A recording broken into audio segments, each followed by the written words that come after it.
What's up, everybody? Steven here, the Horror Freak 85, here with Miss Boomstick as always. And tonight's special guest, we got Susan Slaughter, actress and paranormal investigator. How are you? I'm doing good. How are you, Steven? Great. Had a good week. How about yourself? Busy, very, very busy week. But today, I get a day off tomorrow, so that's good. Ah, yes. I see you got your Ouija board behind you, Oh yeah, I have I or set up a spirit little board, photo or whatever booth. you want to call it. Do you call it a Ouija board or spirit board, or what's your term for it? I mean, either or. This one's in particular is a Ouija board, so but different versions of it can be called spirit boards for sure. Yeah, I've heard both. I was just wondering what the difference was. Might as well ask you that since saw it in the background. This is the name brand Ouija, so this is definitely the Ouija board. Okay, nice. Let's see if anyone was in here. Let's see. I'll bring up the comments. It looks like 4 people are coming in. So anybody who has any questions at any time or comments, I'll post them up for Susan. But yeah, let's go ahead and start out. What's the beginning of Susan? Where are you from? Where did you grow up, and what kind of stuff were you into? Well, I'm from Miami, Florida. I grew up here, but then I left in my very, very wee 20s over to California. But now I'm back in Miami again. Ah, yes, good old Florida. I It's so much know. fun. I'm the odd man out this time. Oh yeah, both of us are in Florida. Yay, you're outnumbered. Where are you at, Boom? Wisconsin. Oh, keeping warm. It's actually was nice today. It was like 40, so it's a heat wave right now. Oh, it's like 40 degrees in Florida almost. We're getting like a bit of a cold front.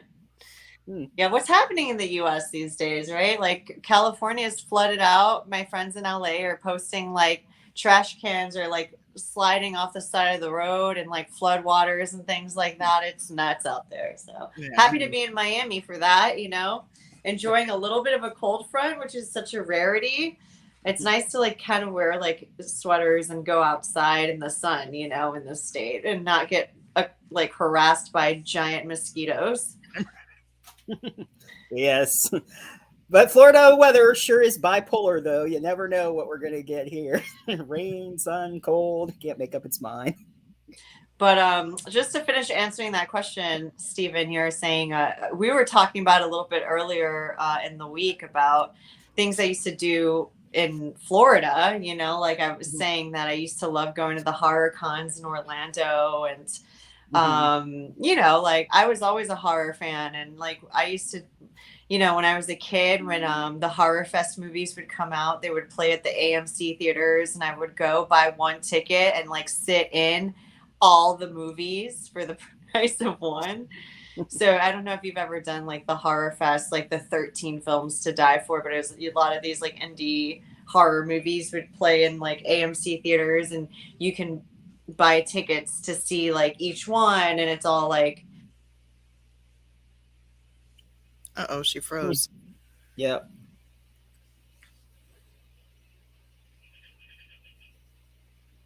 Hmm. Technical difficulty. There she is. Oh, we can't hear you. Hello? No sound.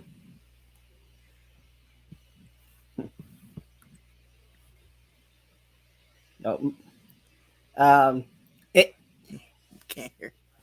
If you can hear me, sign off and sign back on.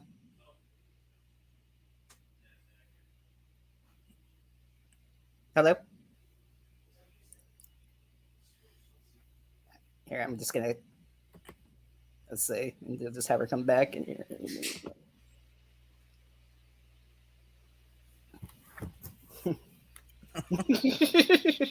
Don't know what happened. Let me message her real quick. Might have to check your audio setting. It might have changed to a different setting.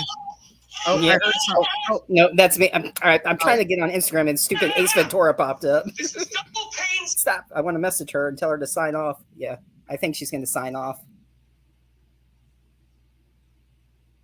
Yeah, sign up. Yeah. That's what I was saying. Yeah. Welcome to the live show, folks. It's Ouija board technical difficulties. Yep, the spirits have intervened. They don't want her to. They don't want her to talk. Yay. Hello. Sorry, I was like, Oh. I don't try to sign language, you guys. And I was trying to tell you to sign up. I was going to message you to sign off, and then when you did sign that, up, and then when you did that, I was like, that's what I was like. Yes, you got it. That's what I was thinking. okay, so I don't know what happened. I'm like here closer to my modems, and I don't know what's going on. Ouija Yeah. board. There you go. Yeah. Technical difficulties. We all agree with that statement. They don't want you talking. They always want me talking. What are you talking about? This thing That's true. especially. Yeah. It's the opposite night, apparently. I don't know. But Right. No, it's Mercury retrograde. Let's just be real. okay. That's what happens. Technical difficulties on the retrograde seasons, right? Okay, yeah. But So you saw Anyways. the movies, and that's when you had froze up. But yeah, the 13 movies you were saying. yeah, you never heard of like Horror Fest films? Like, oh man. So that was something I looked forward to every year. That and like doing the cons in Orlando. And I definitely grew up loving the horror genre and doing all things related to it, you know. Yeah. As we were saying, Spooky Empire was awesome, and I totally forgot that we had crossed paths, but we both had that deja vu. Like, yeah, we have met at Spooky Empire. So Yeah. it's kind of Long interesting time how we cross paths again. I guess everything happens for a reason. So Most definitely. When did you start getting interested into the paranormal stuff?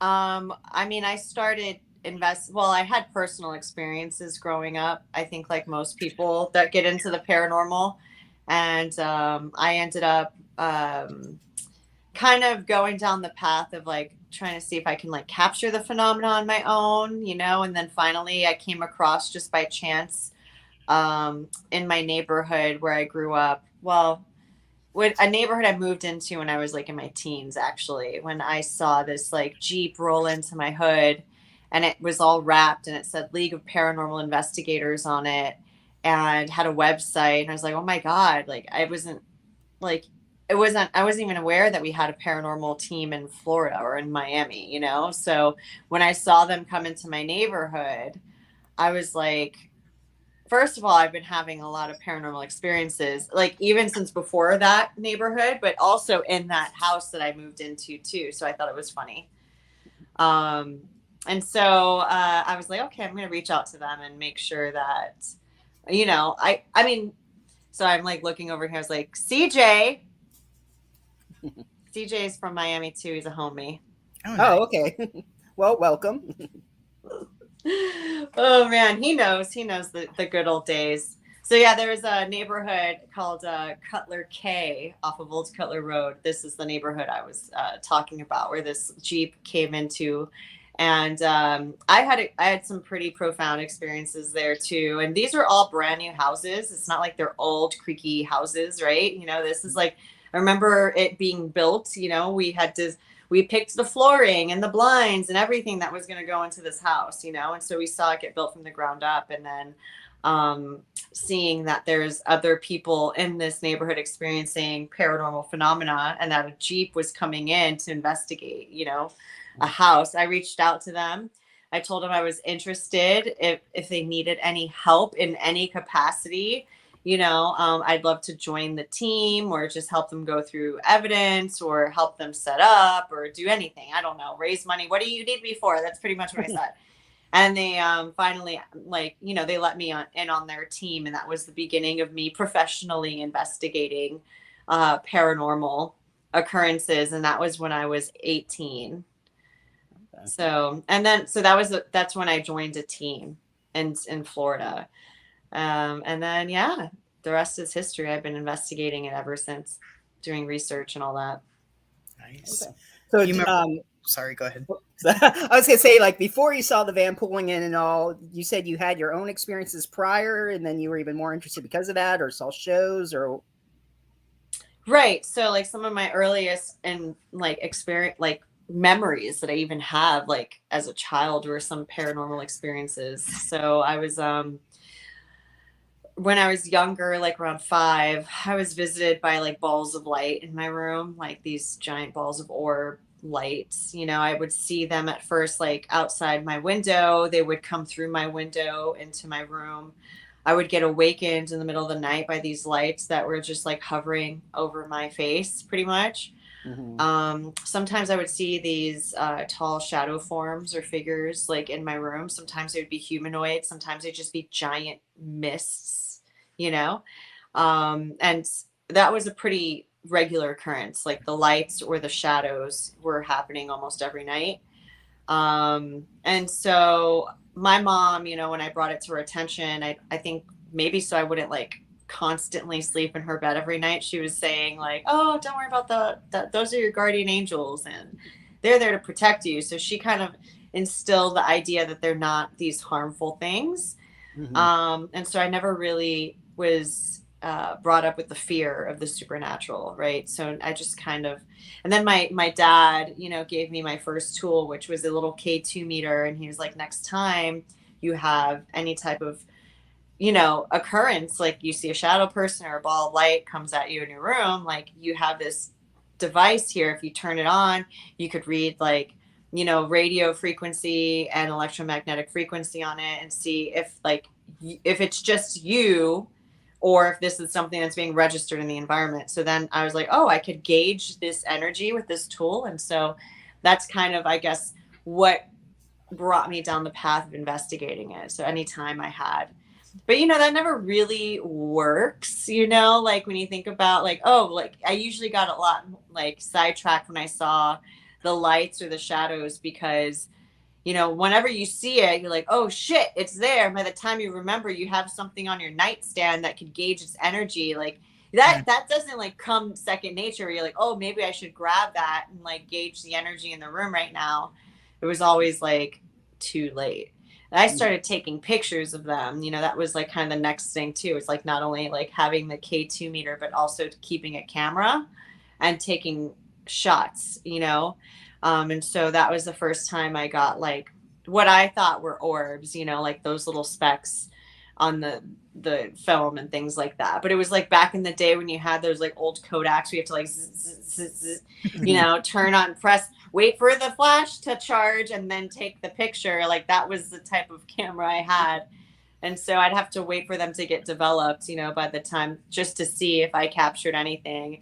And at the time I would like psych myself out because I would see these little like orbs, you know, or like these, what I now believe to be potentially like dust particles and things like that, you know, but when they were developed, I was like, holy shit, there's 1,000 orbs in my room. And I would just get so psyched on it, you know? But now, you know, my gear is a lot different. I have a lot more experience, so I'm a little bit more discerning when it comes to photographic evidence, you know? But yeah, that's the thing. Young, like I was like, look at all these orbs, I'm haunted AF, you know what I mean? Like, this is nuts. That's the thing. How do you determine, like, from your perspective, whether it's a, I sort of say logistic, an actual orb, or to determine if it's real or not? Well, I mean, now I would never use flash photography to capture light anomalies. It's just never going to be a thing. Like, because every time you use flash, what you're doing is every dust particle, moisture particles, things like that reflect the light back at the lens and they come off looking like bright light, like spots of light. Right. But, you can like literally go outside. The thing is that like a real light anomaly most time wouldn't be seen legitimate. There we go. That's the word I was thinking of, a legitimate orb. Okay. Yeah, or you could just say like spirit orbs or whatever. Okay. But like now there's just, we know that there's a lot of naturally light phenomena, you know what I mean? Like swamp lights or, you know, are really swamp gas caused by like phosphorescent like gases that come out of decayed matter, you know, and it could rise up and it's like, and I've seen this stuff with my own eyes, you know what I mean? Where like, you know, I'm walking through a marsh and then I step on something and then all of a sudden you get like a poof of like phosphorescent stinky gas, and it's like right there, and it's like it's not super bright, but in pitch black conditions it's pretty, you could see it with the naked eye. And also, I mean, I've just seen bioluminescence in nature so much now. I know a lot about piezoelectrical like currents and things like that, like the anomalies that happen when the tectonic plates slide against each other. They'll release like, these kind of like glowing lights, from the ground. So I mean, there's so now everything I can like explain away, but it doesn't mean I don't believe, Right. that Yeah. there are, spirit and elemental and non-human, energies out there, because I've experienced them. It's not as easily captured, and it's not as occurrent as people believe it to be. It's super rare. Hmm. Yeah.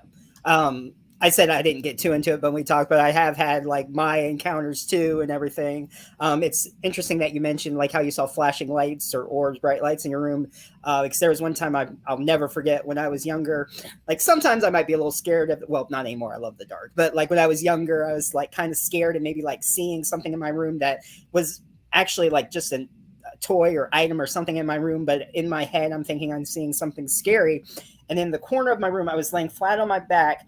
In the corner of the room, I could see this little tiny light, but it started getting bigger and bigger and brighter. And it started flashing all around my room, almost like searchlights. And it was like showing me everything that I thought I saw, what it really was.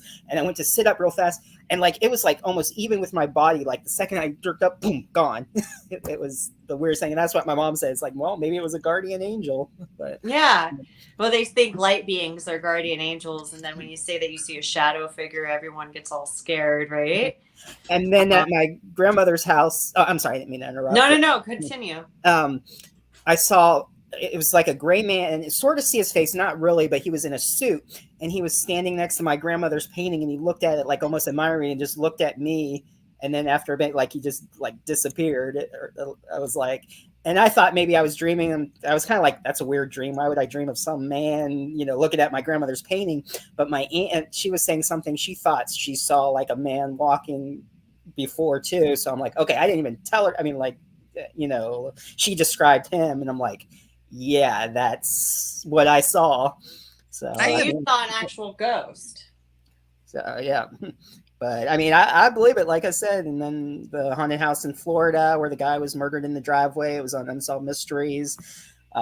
So yeah, I mean, I've had some interesting stuff happen. And I even had a dream one time when I was younger. My mom was at Walmart, and there was some kid. I described the kid. I don't know what he was wearing now, but let's just say striped shirt, brown. I described him exactly. And she walked up to him and goes, "Did you lose your mommy or daddy?" And like he was like kind of shy to talk to her. And then after a minute, well, she goes, "Go talk to that woman up there, or come with me, and we'll find your mom or dad." And then a guy came up, said, "Oh, that's my son." And the kid ran up to him, gave him a hug, and it like ended. And I was confused. I'm like, that is the weirdest dream ever. A week later, I was heading up to Taekwondo. I don't know how, if I was 10. I was young too when I had this dream. And she goes, "Oh, you won't believe what happened to me when I went to Walmart. There was this kid, and I went up to him. I go, 'Did you lose your mommy or dad?' And everything that I said happened." Like almost like I was watching it as a viewer ahead of time. It was so weird. That's more like a psychic perceptive, situation. And not, I mean, which I don't really consider those things to be supernatural, like we only use about 10% of our brain. Imagine the things we'd be capable of seeing and accomplishing and, communicating and all of the things we could do if we use larger portions of our brain. But sometimes we get to access those things in certain, deep sleep states, right? So you're able to, some people can have like these clairvoyant moments where they have psychic interpretations of the future, or they can leave their body and have like these transcendental out of body experiences and things of that nature.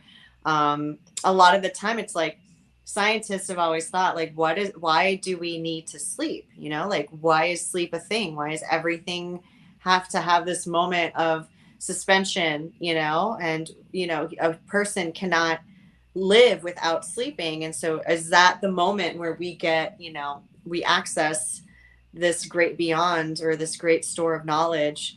And if we know how to access parts of our brain during this, like, deep sleep, it's more like really an upload or some sort of connectivity to like an ether that is connected to like one consciousness, right?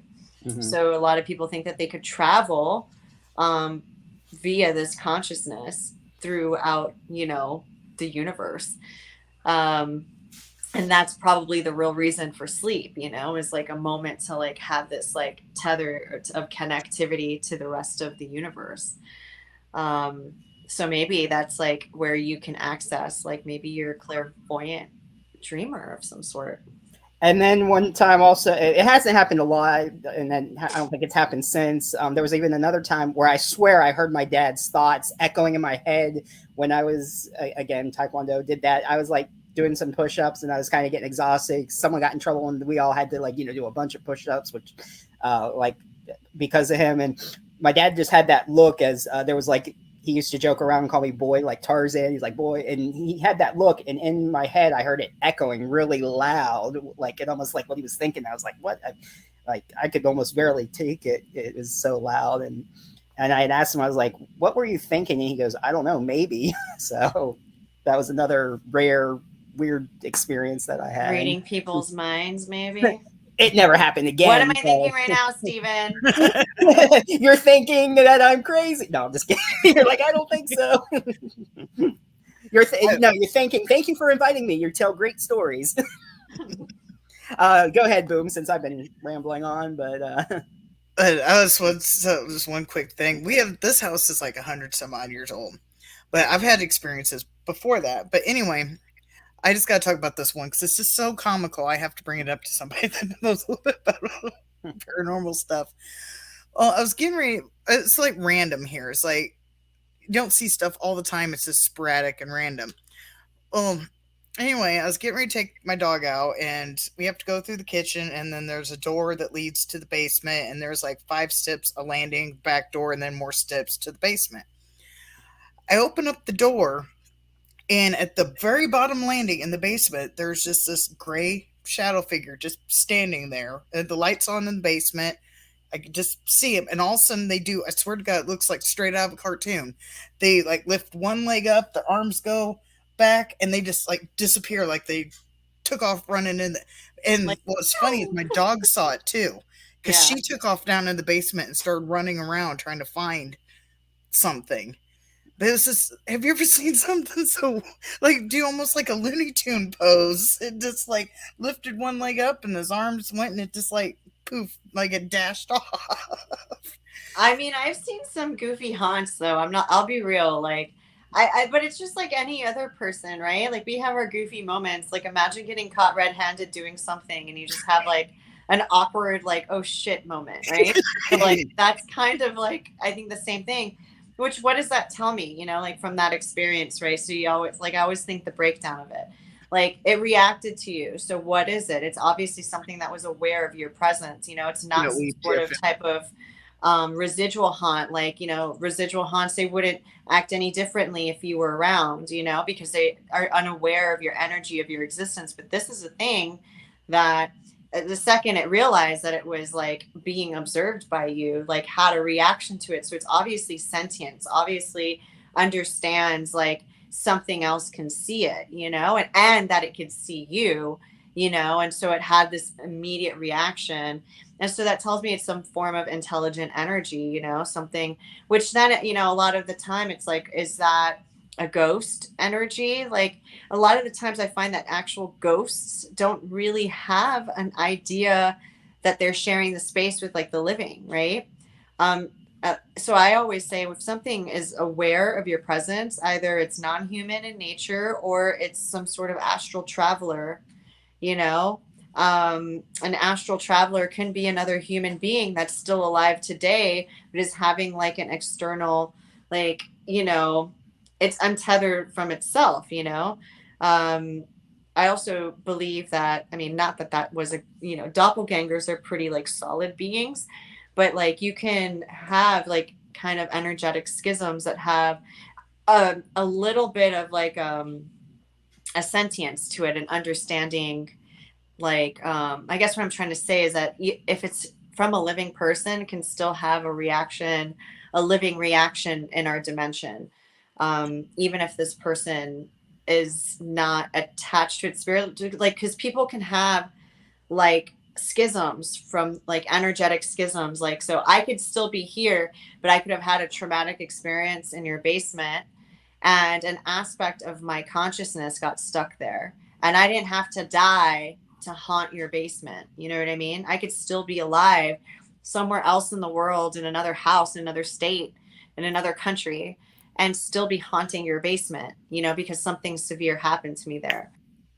It could also be an aspect of yourself, your consciousness, you know, like, that's the reason why poltergeist activity exists, because it's something that exists within our dimensional space and can interact with dimension, like, you know, physical objects within our space as well. So I mean, I always try to tell people, it's like, just because you see something unusual like lights and shadow people, and that doesn't necessarily mean it's a ghost. But then I always like finish it off, it could be something like non-human in nature, you know, like something that never was a human to begin with, and is still a sentient being, super intelligent. That doesn't make anyone feel any better. But we saw the lights too. This was a long time ago. I can't remember.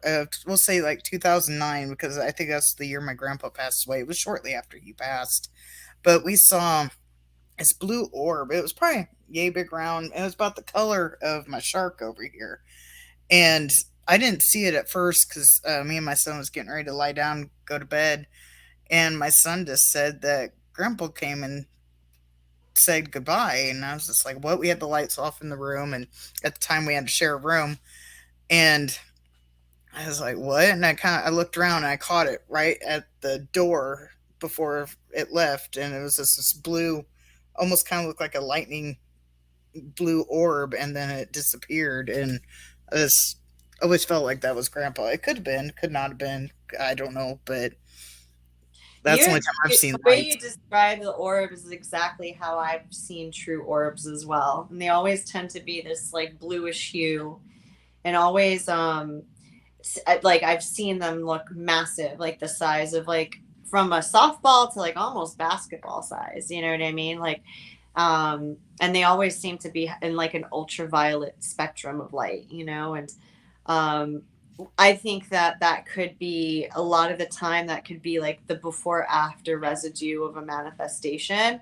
So what you're seeing could like, there's opinions, all right, like all of this, everything, any like paranormal investigator that tells you any of this stuff, this is all opinion, right? This is not exact science, right? So in my opinion, I believe that when you see like orbs and things in that nature, it's like either a precursor and after effect of a manifestation.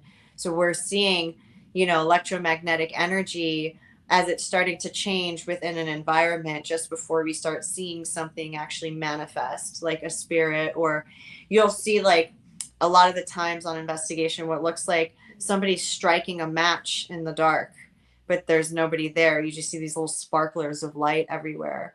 And that's like the beginning of a manifestation. And you start getting enough energy, and then eventually you might even see like an orb manifest. And then usually that's when you'll get like an EVP hit, where you like pick up a voice, or like a disembodied voice, or you'll get an image on a camera. A lot of the time your eye won't be able to convey these light spectrums that these energies live in. You know, our eyes can only see within a certain spectrum of light. You know, we can't see well into infrared or ultraviolet. Like we could only see like the smallest, like not even 1% of the electromagnetic light spectrum, right?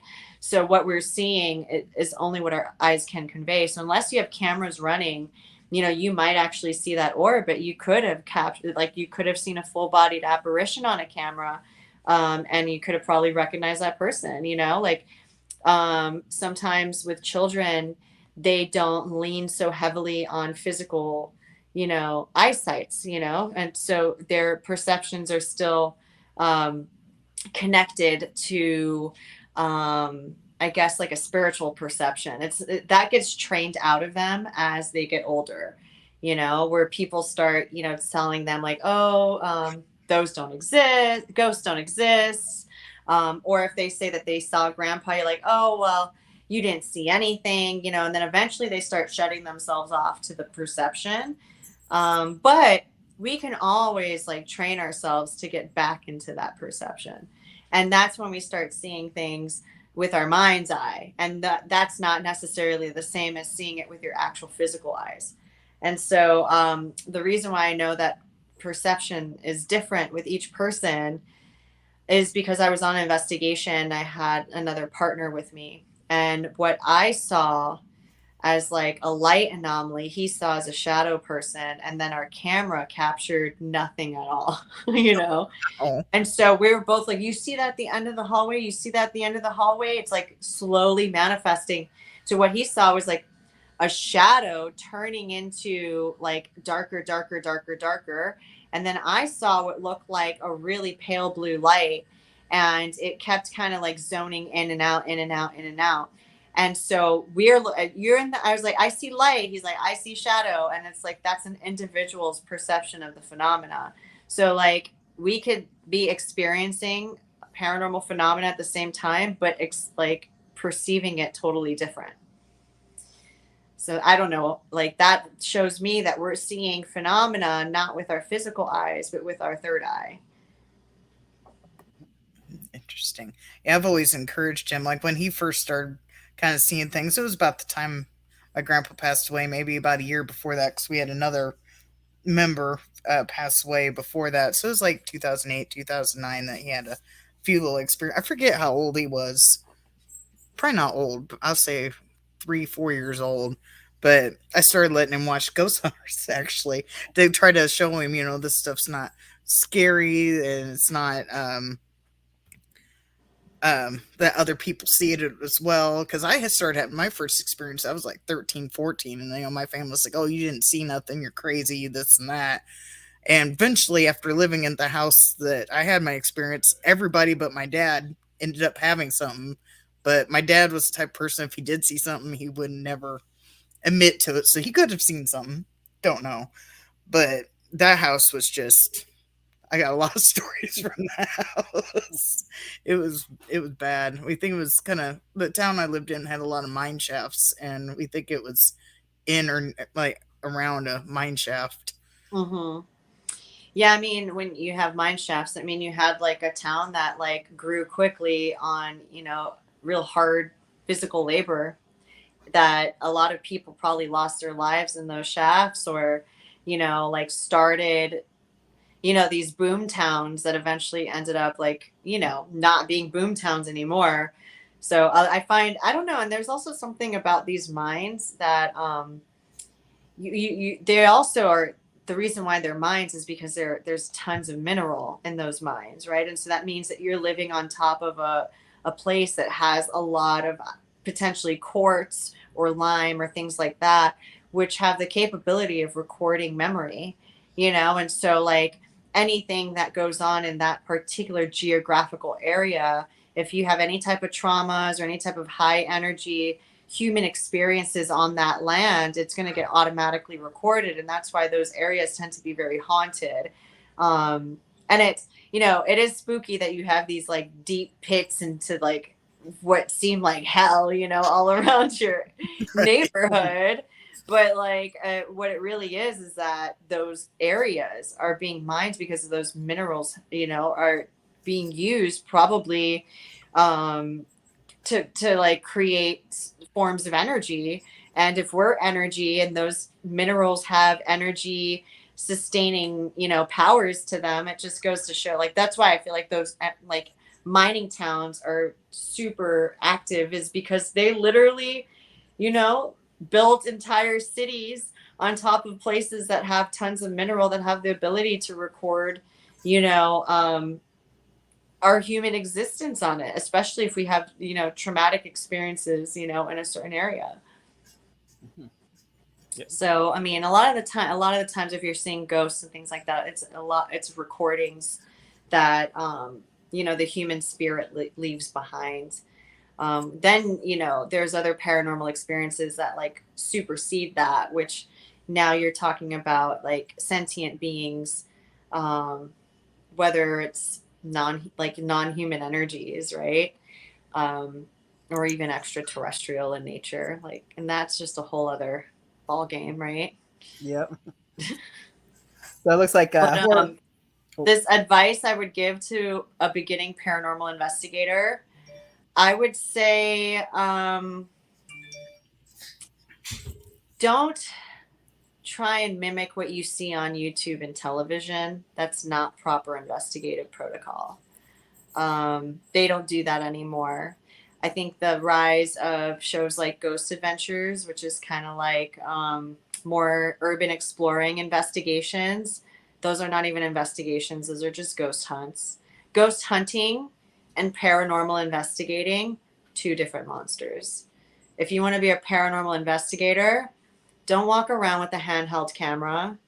Get yourself a DVR system and make sure all your gear is placed and put down.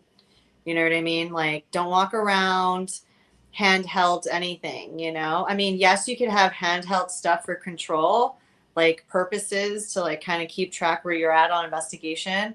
But your best bet is to use a DVR system with stationary cameras, stationary audio equipment. Don't walk around holding your gear like that. The only gear you should be holding is a flashlight. And that's what I would say, you know? And yeah, it takes about 6 hours of review to go through, you know, each single camera. So like an average DVR system, like if you're going small, would have like 4 cameras. Well, if you're doing an investigation, that's at least 6 hours long, I would say. Like, you don't go in a place for 1 hour, call that an investigation, because it's not.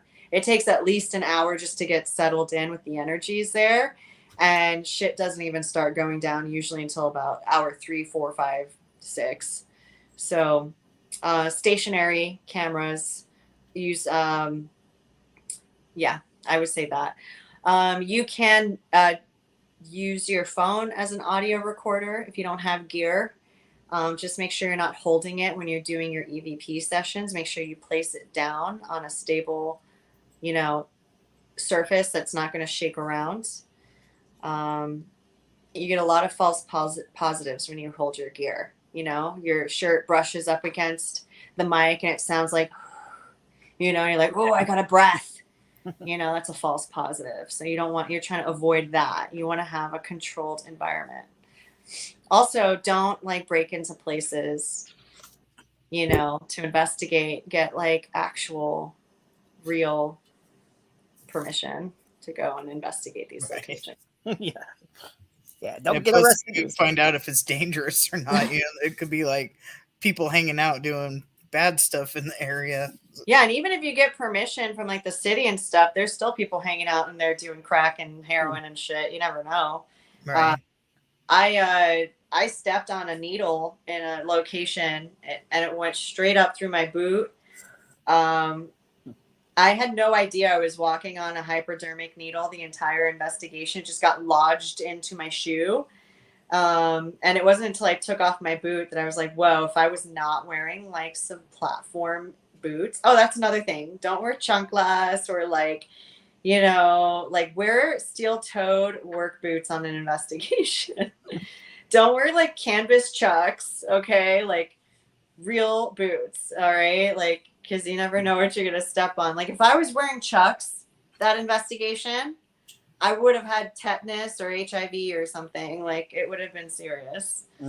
So just be careful. Yeah, you don't want to get like hepatitis on an investigation or anything like that.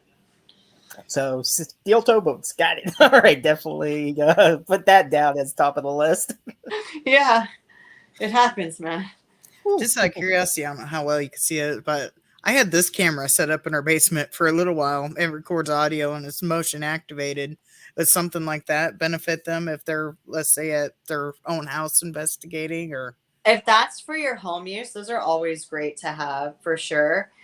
Just the thing with wireless devices, if you're dealing with like spirit energy, it sometimes can like interfere with your signal and you might get like shortages, or you're like you saw what happened on our call earlier today, like something Right. like that can happen, right? Where it's just like you'll lose the actual evidence because it might interfere. So every time I've used a DVR system or security cameras, they all have video line, and I'm rolling out giant spools of video line, you The know, one, like between the DVR and the camera.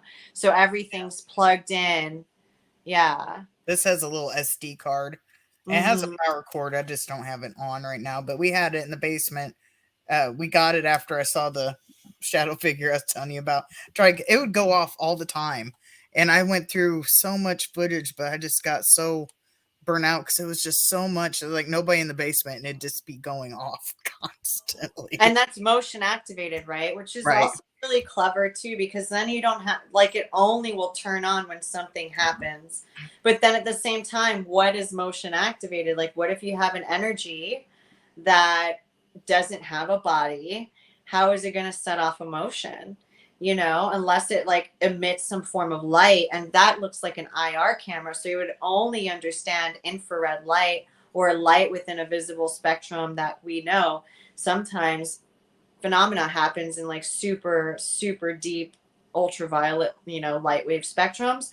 And again, like if you're using a lot of Wi-Fi in your house, that energy can actually push out whatever spiritual energy is there. So if you have an entire camera system that's all wireless, that's pushing out the ability for whatever energies you're trying to capture to even manifest, because there's all this man-made energy, I guess, polluting the environment you're trying to investigate.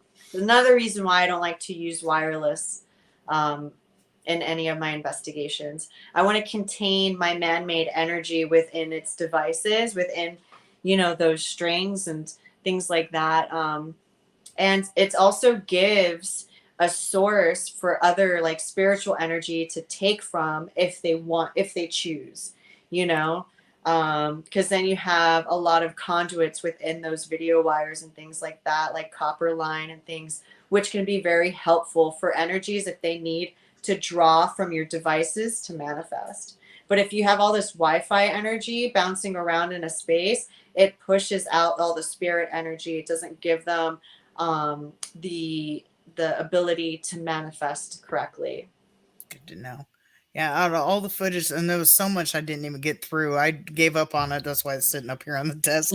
But You'll out of get all to of it it, eventually. Who but knows? You yeah, have out like of the all of Mecca it, or gold of like paranormal evidence on there, and like you could it become could like, be. We did catch, you'll never be rich by being a paranormal investigator, no right? matter Yeah, how cool of a piece of evidence you captured. Everyone will like nitpick at it and be like, she's a fraud.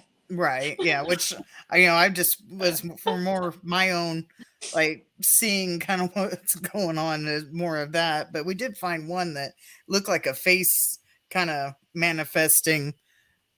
So that was about the only thing I was able to found out of all of it. I say there was so much that ended up getting lost because we had to like wipe the memory in my computer and lost a lot of it. But Yeah, I need to set it up again at some point. There's so much to go through. it is. It's too much. One of the questions asked down there about the Christmas horror film that I did was called Sleigh So Bells. nice. Yeah, I told her that. That was my mom stopping by. So Oh, I can't see the chat, so I can only see whatever he pulls up over here. Favorite locations that I've investigated. There's a lot. I really enjoyed investigating El Moro Fortress, La Fortaleza Moro, in like Puerto Rico. That was pretty cool. I investigated Mayan temples in Belize. That was pretty awesome. Incan temples in Peru. I guess that was probably one of my favorite investigations. Oh, I did the Galleries of Justice in Nottingham. That was my first investigation on Ghost Hunters International, and that was a really awesome investigation. That's like an old courthouse, like a lot of people were executed there. Oh, and another I guess I really liked investing in Eastern State Penitentiary. That was cool. Yeah, a lot of people seem to like that place. It's just such a cool looking location. Like I can really like love an investigation that I do, regardless of the amount of paranormal phenomena I gather. If I just really resonate with the location, if it's beautiful, if it's cool, if it's fun, if the history, you know, like that's all I need to have a good time on an investigation. I don't necessarily need to get like amazing, you know, evidence of the paranormal. I could just like have a great time at like a place. I did a Maplecroft, which is where Lizzie Borden moved into after she was acquitted of the crimes of killing her parents. She lived the rest of her days in like this gorgeous mansion in Massachusetts, and that was also a really cool location. Gorgeous Victorian architecture. I get swayed a lot by architecture and anything ancient and spiritual. So like ancient monuments and beautiful epic locations, like I'm in. Nice. Yeah, that'd be interesting to travel and check out all those different places and experience that. So Yeah, I've only been to one. It was it goes by couple names. Actually, Ghost Hunters went to it, not the international one, but the regular Ghost Hunters went to it. It was I think they called it the Peoria Insane Asylum, but it's in a town called Bartonville, so everybody in like the area knows it as a Bartonville Insane Asylum. Or oh crap, I can't think of the doctor's name. It started with the Z. I love an asylum. Those places, those definitely have some of the heaviest energies on investigations. All that, you know, traumatic patient energy that's left behind. It's Zellers, Dr. Zellers. It just popped in my head. Yeah. But, yeah. And if you ever heard of the story of Bookbinder, he was like the one of, like, in at least Illinois that I'm aware of, Central Illinois, he was like the biggest ghost story. His ghost was supposedly witnessed by 300 people, including nurses, doctors, and stuff like that. So if you've never heard of Bookbinder, I would look into that. It's a very interesting story. In Illinois, huh? Maybe Yeah. I'll go at the Dark Zone, which is like a production that I work with other paranormal investigators. We recently did the Conjuring House, which was a lot of fun with the family that the movie is based on. We brought them back and did an investigation with them. And then we also did the Lizzie Borden house. We did the Queen Mary. We did a police museum that used to be old headquarters in Los Angeles. Yeah, we're constantly going out to locations and doing these large scale investigations with these teams, with the team that we have, which are other investigators from series that you probably know and love. And we all get together and investigate outside of the television world with each other, since we're all friends, you know. Mm-hmm. It's like, okay, like, so you're on that show and you're on that show and you're on that show. Like, we never get the chance to like investigate together. Let's get all together and just do something we've always wanted to do. And that's kind of like what the Dark Zone is. And so if you ever want to check out our investigations, that's thedarkzone.tv, and we do it all online. I was just about ready to ask if there was anywhere we could watch that. Yeah. Collaboration of everybody. So, yeah. So I'm assuming like Steve and Tango and them. Well, they haven't investigated with us, no. But okay.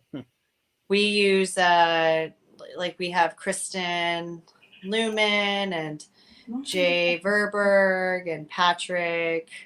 They're all from Ghost Mine, and then we have like other people come on like Dave Schrader, and we had like Brandon Alvis, Mustafa from the new Ghost Hunters, like A&E's Ghost Hunters.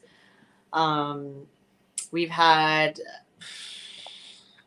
gosh, it's like all this with so many people. Steven, like those guys, as much, Steve is a good friend of mine, and Tango, like those guys were my mentors. You know, they were the reason why I ended up on Ghost Hunters International, and I still keep in touch with Steve. He's a friend. He's a cool dude, but they're so busy doing their Ghost Nation stuff and they're constantly touring, like we never get the chance. Right. Same thing with like Amy and Adam from like Spirit, from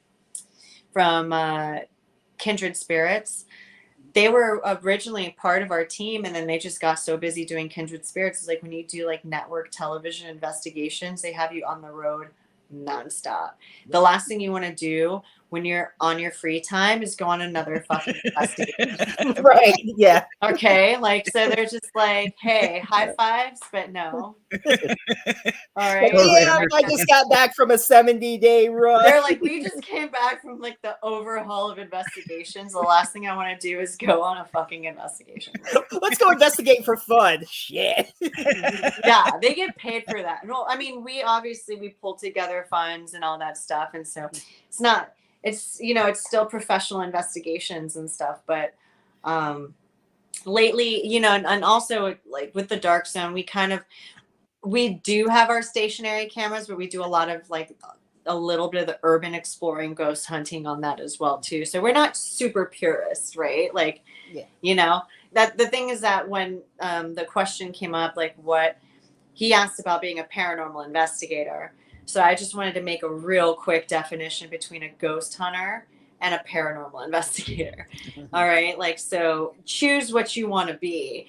One is an urban explorer with a camera looking for ghosts. The other one is looking for hard evidence using controls, checks, and balances. So if you want to go down the scientific route or you want to just go have fun with your friends, go have fun with your friends. Like be a ghost hunter. Because it takes a lot more gear to be a paranormal investigator and a shitload more time, and you're not going to get paid for any of that. Unless you blow up on YouTube or something and give and even revenue. then, you're getting paid like a school teacher. So Right. That's not even like really. I have other jobs. Why do you think I have to like do film and work on tours with music? And, sometimes I have to like moonlight as a bartender when my seasons aren't on. You know what I mean? Like, you're not making money as a paranormal investigator. It's a passion, like either you have the passion or you don't. It bleeds you dry, like financially and everything. So Pelican cases are expensive. It's like $200 for the case to hold $200 worth of gear. Oh, wow. It's nuts. It's an expensive hobby, but yeah. I'm not sure what Peggy's asking. Yeah, His mom I'm not says, sure either. have you heard That's why I of the didn't really old H? Have you? No. Maybe was you'll know typing what she's something talking about. I'm not sure, but whatever the Maybe old she was H typing is. something and it didn't type, or I don't know what that is. A lot of the stuff in the US, I haven't had the chance to explore because a lot of my investigations are abroad and I work with teams outside of the US. So I hate to say it, but I haven't investigated much in the US at all. Like now is the time that I'm starting to kind of get into my own backyard, so to speak, when it comes to the investigations, because I started off in the international sphere when it came to going, doing the investigations abroad. I've been to 42 countries and I've investigated in most of them, except for the last 2 countries I went to, which were in the Middle East, but I went there mostly for research on the jinn, and so whenever I'm doing my correspondence with Paranormal Caught on Camera, I've been doing a lot of, I just wanted to be more a voice for like the types of phenomena going on in the Middle East, and get hands-on, education on Muslim outlook on supernatural phenomena, right? So of course I get the opportunities to go and study those in countries by professionals, and although I didn't like go on any investigations, I definitely did visit a lot of these like sacred sites and learn from, a Muslim, about their beliefs, and that type of phenomena. It's like, I honestly have so much more fun outside of the US. I'm not going to lie. The ghost stories in the US, not that I don't want to say there's definitely a lot of interesting ghost stories, but they kind of all revolve around the same thing, Yeah. which is about, 200 years old worth of history and trauma. Unless you are investigating, indigenous people's, stories in our country. But then you go to places like just across the pond in the UK, and there's buildings there that are thousands of years old, that are still standing, that are still being utilized. And the types of stories that are going on there, the types of phenomena that's happening is much more different. And then you go even deeper, you go into like a temple that was built almost 4,000 years ago, and it's like that to me, I'm like, okay, now we're getting to some real deep rooted phenomena, right? Like this is the type of stuff I'm interested in. I'll definitely take a bite out of those types of investigations. Like in the US, we get a lot of the Confederate, or, I guess like the Civil War history. We get a lot of the genocidal history against the natives. We get a lot of the, like you said, the old mining towns, Mm-hmm. the hospitals, the fortresses. It's just like, it's very American. Mm-hmm. I don't know how to explain it. Like, I don't want to sound like I'm talking shit, but if I had to pick like between investigating like the Alamo and investigating like Incan territories, I would definitely go to South America first. I think most people would, to be fair. And I know guess I would. always told myself, well, it's my country. I'll like I live here. I'll definitely get the opportunities to go check out these locations. And then I do sometimes, but then it's like, if I had to spend my money on it, I'm going to fly out of the country, I'm like, I'm going to Mexico instead, and like checking out like the Teotihuacan pyramids and doing investigations around that, or going to the,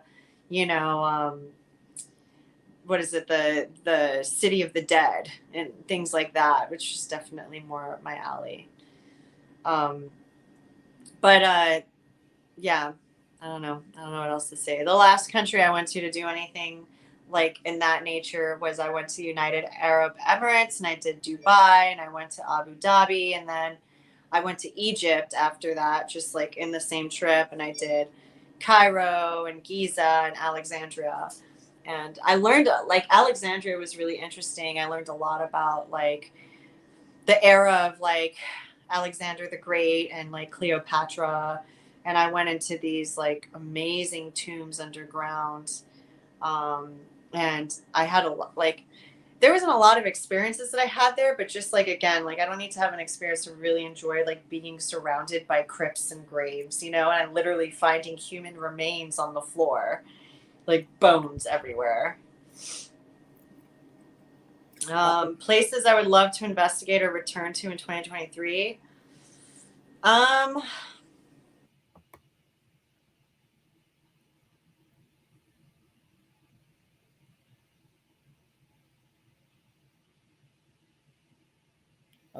I think she froze. Yep.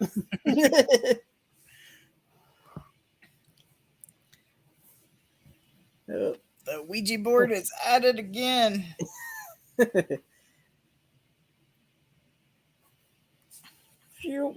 I'm back. I'm back. Long time no see.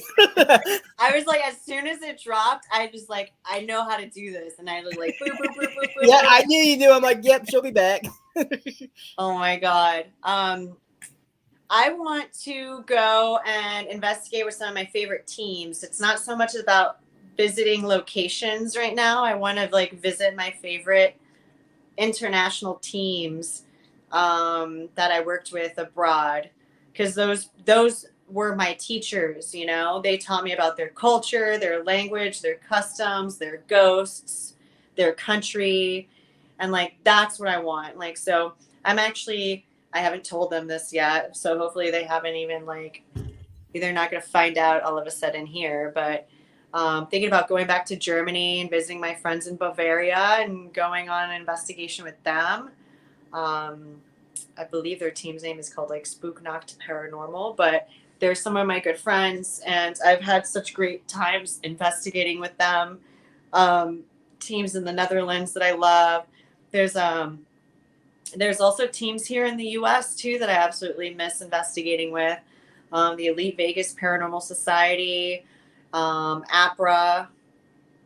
You know, those are the people that I want. I'm more interested in getting together with my friends and investigating with them and with peers that I love in the field. You know, so I'm more excited about that when I get to like reconnect with like some of my favorite experts and paranormal investigators. And maybe also with my Dark Zone family, because I haven't investigated with them since we did the Conjuring House. So, yeah. So all that you've seen, I know you said you've seen the orbs and ghosts and all, or the figures. Have you had any like poltergeist experience or anything like terrorize you, or not yet? I mean, in order to be terrorized, you have to be terrified. Or to be, and none of this stuff terrifies me. If anything, it's just like fascinates me. So as far as like, I've seen objects move on their own. Yes. Nottingham, like I said, the first investigation that I did with Ghost Hunters International, I saw a door open and close on its own, like right in front of me. And it was one of these like glass doors that have one of those push bars that you have to like open. So I was like, we were done investigating. It was probably like 4 or 5 in the morning, and I'm putting all my gear back into the cases. And then all of a sudden, I'm like by myself, like putting and organizing all this gear while people are in other locations running line back in, you know, from the cameras. And so I'm alone completely. And I hear what I thought was just a teammate coming into the room. I hear the door push open. And I just kind of look over my shoulder to kind of see who it is, expecting nothing. Like I was not expecting anything, you know, all the lights were on, you know, you could hear people talking in the background. And then I noticed this door had pushed open on its own, and you could tell no one's on the other side because it's a see-through door. It's glass, you know, and you could see the push bar has been pushed open, like it's held in. It opens halfway as if somebody's kind of like holding it, and it stays open for like about 5-6 seconds on its own. And I'm like, hello? Like, I don't know. Like, it's like, hello. And as soon as I like said that, after looking at this door for like 5 or 6 seconds, open, like staying open, all of a sudden that latch like pops out and the door closes again. And I was like, hello to you. It's when all the cameras are put away, Yeah. and all the lights are on, and we're done, and we're ready to fucking go home. We're all exhausted. All the camera guys have their gear together. All the audio people have their gear together. And I'm the last one putting all of our equipment together while everyone's running lines. I see this door open and close on its own. And I'm just like, holy shit, that's crazy. So that was the first time I saw anything move on its own. The second time was in another investigation in Canada. We used trigger objects, is what we call them, where we kind of set up an experiment to try and get them to move. And that was actually, we had 2 investigations in Canada, and in each investigation we had trigger objects. And each time we had them move on camera. We had this doll in this old trapping log cabin that we were investigating. It was like a trapper mill. So we were in this little like blacksmith cabin, and we put a doll that had like little pigtails, and then we got a line of chalk and drew it around the doll, and then kept a camera on it to see if the doll would move. And the camera eventually runs out of battery, dies. Another reason why you want to use like long lines and stuff, because when you forget about a camera, it like dies after like 4 hours. We come back, the doll is out of its little line, and the camera's dead. And then we find out the camera's battery had been drained. It only had been recording for about an hour, not even, before the battery dies, and then the doll moved out away from it, you know, away from its line, like out of it. We didn't personally witness it, but evidence suggests that there was like a battery drainage and something used that energy to touch or move or manipulate the doll. The second one we captured on camera. We put a lighter, a cigarette on a table next to a shot of whiskey, and we're like, okay, this is for you. Have a cigarette, have a shot, offering all the vices. We left a camera on it, and lo and behold, that cigarette just moves across the table and then moves all the way back to where we left it. And we caught that on camera. That was really cool. So yes, I've seen objects move. And that's always been really cool to capture on camera, and to see the door move. The door was the most impressive, and that was like something I never caught on camera. So out of the 3 times things moved on investigations, we caught one on camera. I saw the other one with my own eyes. And then that other one was just like, we missed it, but there was evidence that it moved. So, oh no, we did in a basement, in a dungeon, in a castle in Denmark. We also, we set up like an energetic experiment that we allowed it, like, if you touched it, it would like light up. We had this flashlight experiment, but like a bigger, better version of it, with like a battery attached to it and everything. And we set a camera up on that, and then that whole thing moved. It looked like something was like, what is this? And was like touching and trying to move this flashlight. We had one of those big, bulky flashlights that have like one of those handles up top like that they would use in like in the rain and like a flood or something. Yeah, those definitely good things to use. Trigger objects. Ghosts, if it was a ghost, if it ever was a human, they love alcohol. Like, bring whiskey, bring vodka, bring moonshine, bring wine, bring tobacco, bring cigarettes, bring expensive objects like gold watches, things like that, things that people would be interested in those days, right? Like, ooh, gold, I can use that. Ooh, whiskey, let me use that. I could use that. Like, those are the types of trigger objects that I find are the most sought after by ghosts. Interesting. I had a couple different, I guess, stuff moving around. Like, we'll call it the coal miner house for lack of better term. But in that house, every time it stormed really bad, I had like little figures of like horses and little dogs and stuff because I was fairly young, and I had them lined out where they were facing outward, that like they could see me, and there's a mirror behind them, and they're sitting on top of a dresser. Stormed really bad. One would be like flung across the room by the door. They'd be either turned facing each other or facing the mirror. There'd be multiple different ways. And I'd have pictures on the wall that would be off the wall. And I had these, I believe those Japanese, remember those Japanese masks that was popular back in like the 90s? The Hanya masks? I believe so. Or the little like porcelain. Yeah, the little porcelain masks. With the little ribbons. I had 3 of them, and I had those are spooky. They all got destroyed.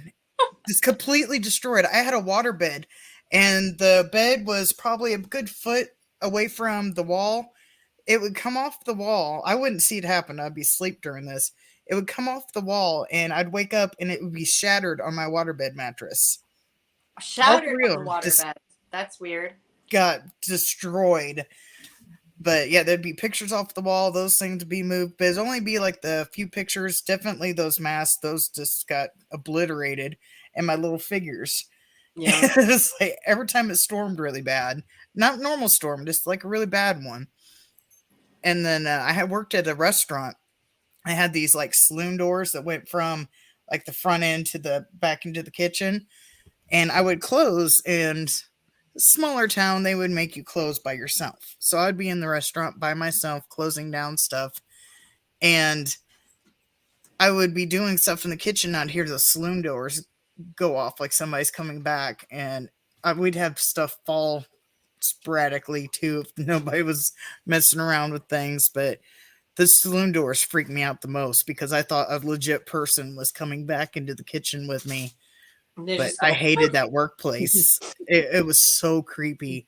It just had a bad it didn't feel like the other places. It just had more of a bad feeling to it, and I felt like I was being watched all the time, and Yeah. I didn't like that place. I've been around ghosts or experiences. I should, but lack of better words, I should say that. But I was able to handle it. But that place, I swear, it knew that I was paranoid about an actual person coming in, so it would like mess with me. Right. Exactly. And you're alone too, so you're vulnerable. Right. And I've already had experiences with actual people coming in and like was robbing me, and so I was like, constantly on anxiety, thinking an actual. My manager came in one time. I'd locked myself in the office because I'd heard stuff, and then he had came in to do like inventory or something, and I heard him moving around, thinking it was something else because I'd heard other sounds before that. And he found me locked in the office, freaking out because I heard him moving around too, and I was like, oh no, I'm done. It's like, I can't keep doing this. I know. I'm more scared of, I know, like, that's another thing. It's like if you have like a heightened fear or anxiety, and it doesn't have to be because you feel like the place is haunted, like you said, like you're like, it's late and like I'm by myself and this is a business and someone could run up here and try to like, harm me for money or something, right?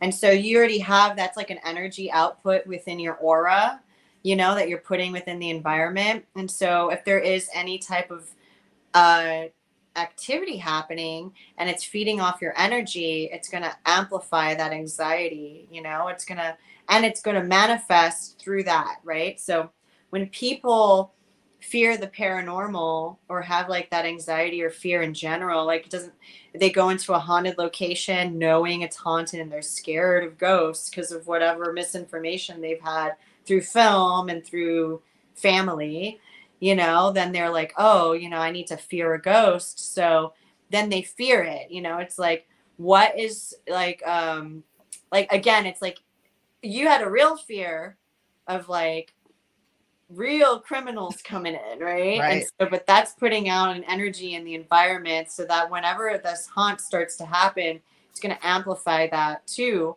so that's why if you ever feel weird about the energies in that place, it could be because it's feeding off a little bit of your anxiety and amplifying it.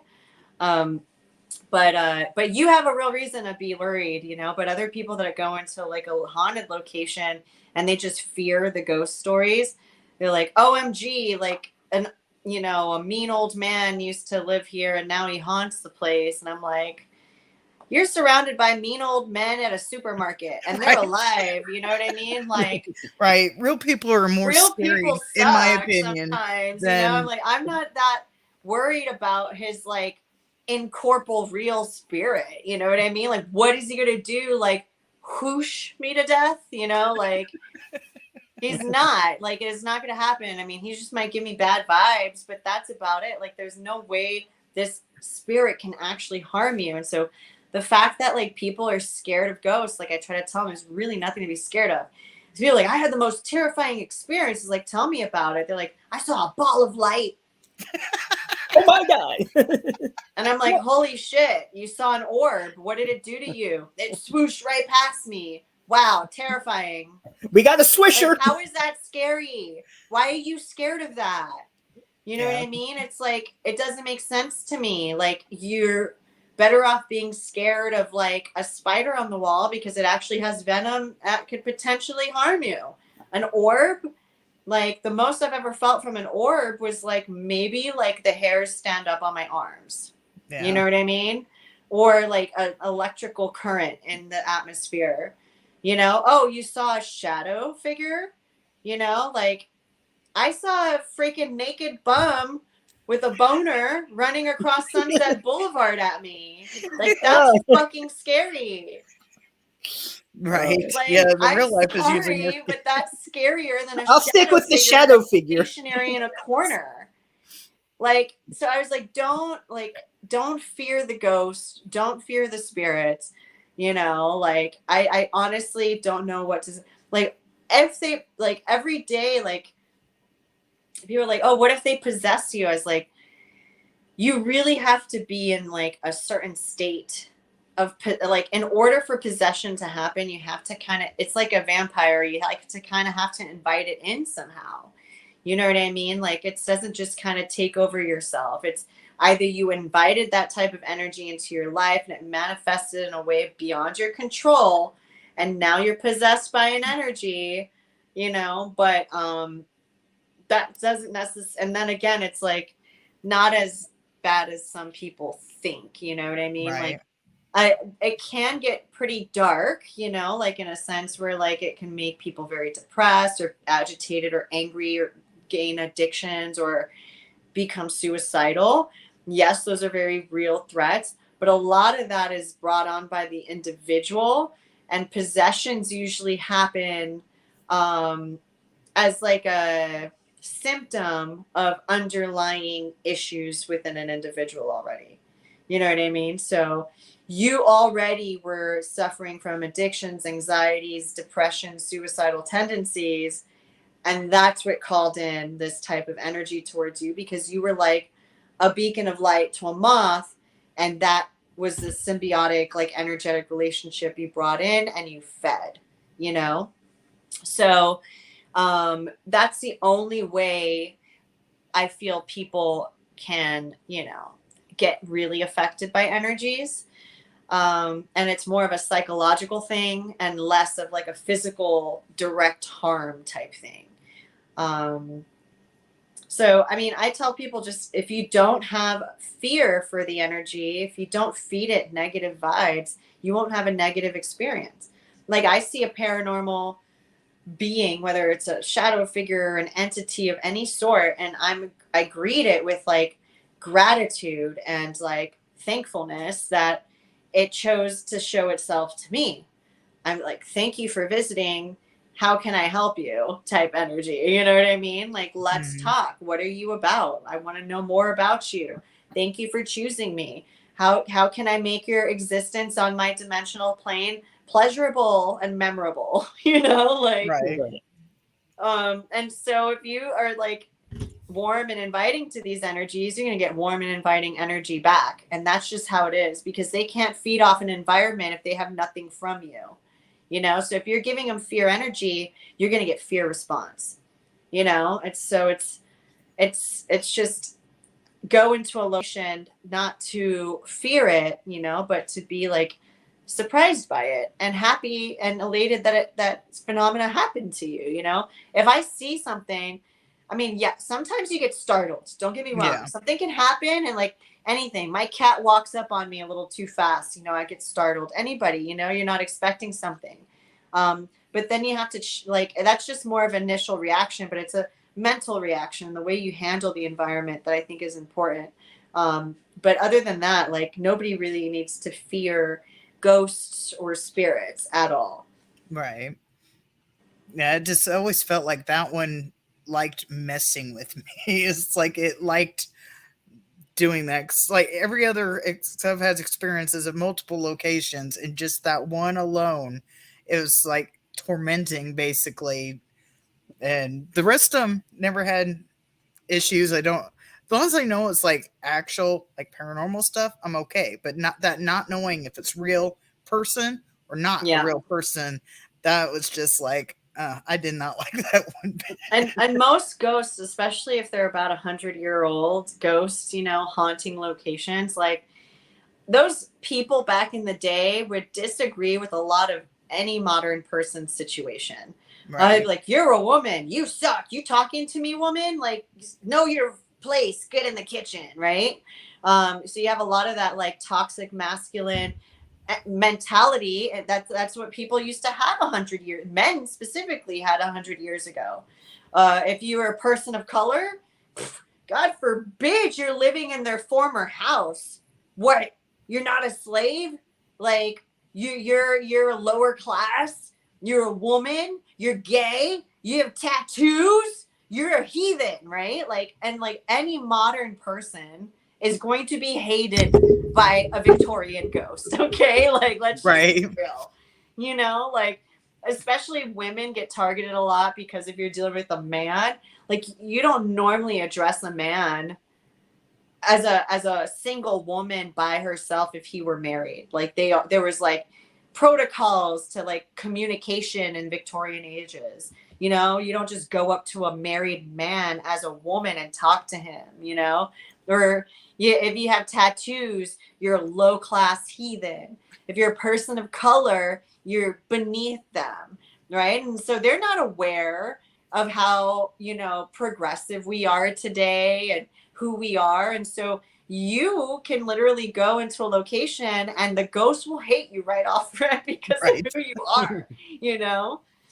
So that's kind of where I'm at too. Same thing with like female like energies or ghosts. Like they might be a little weirded out by a man coming in and asking questions and being forceful, you know, because they'll be really shy and elusive because they're like, I'm not supposed to talk to you. My husband's not around, right? Type deal.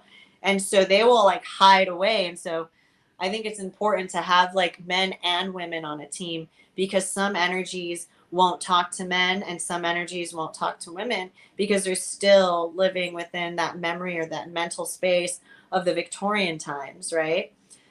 So it's just like that's another thing too is like when people are like there's a mean old ghost and I was like yeah, a lot of these investigators or ghost hunters these days walking in there with sleeves of tats, their necks tatted and shit, you know what I mean? And they're just like, whoa, you're covered in the devil's ink, you know, and they're just gonna straight hate you. They don't understand it, you know, and you know, people going in there and using just casual dialogue is enough to be very off-putting to an old spirit, you know? So people don't think about it like that sometimes. And it's like, you gotta have to put yourself in like a cordial manner. And like, if you're dealing with Victorian era place and Victorian era ghosts or beyond, you're gonna have to start taking in those mannerisms and manners and dialogue and everything as if you want to have like a real communication with these energies, you know, it takes a lot of thought before you just go in there and be like, tell me your name.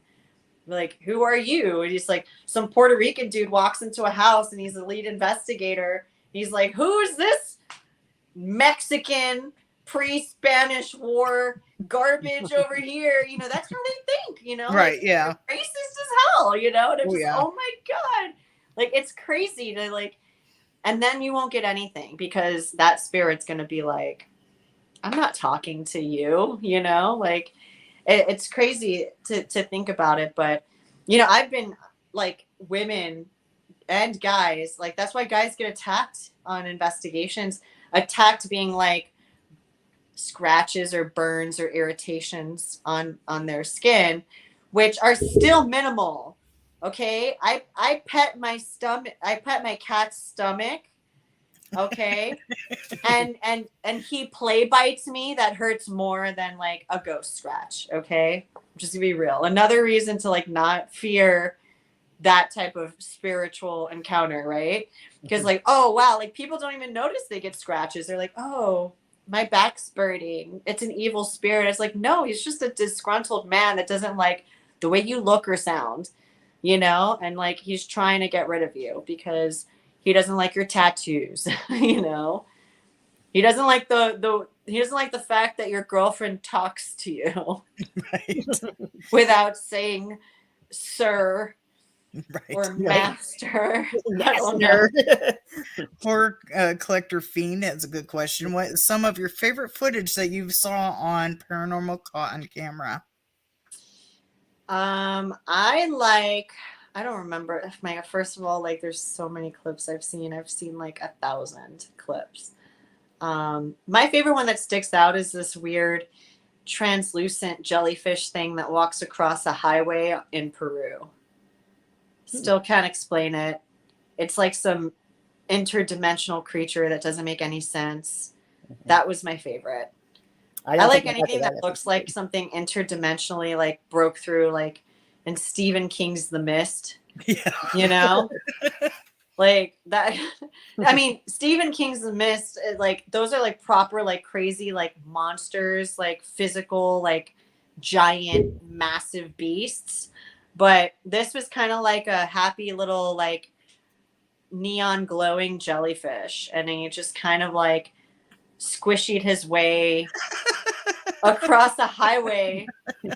That'd be It was my interesting. I don't favorite. think I That saw was my that favorite one. one. Do you recall what season that was? I haven't got Probably to that like one yet. season 2 or maybe season 1.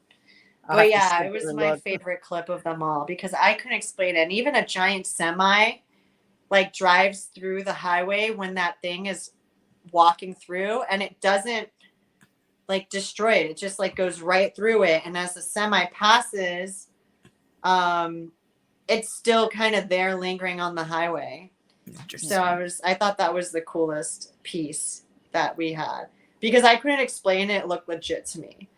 A lot of the stuff that we get on Paranormal Caught on Camera, you know, I have a hard time like trusting some of it, you know, like I'm a skeptic. Yeah. And then other times I'm like, oh, these people are novices. They don't really know, like, those are Chinese lanterns or something. And everyone's like, it's UFOs. We're getting attacked. Like, there's like 20 Chinese lanterns flying by, you know. And Yeah.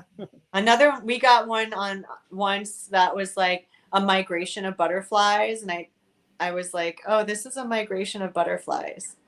Like, look it up. And then it's right over the town where the largest migrations happen.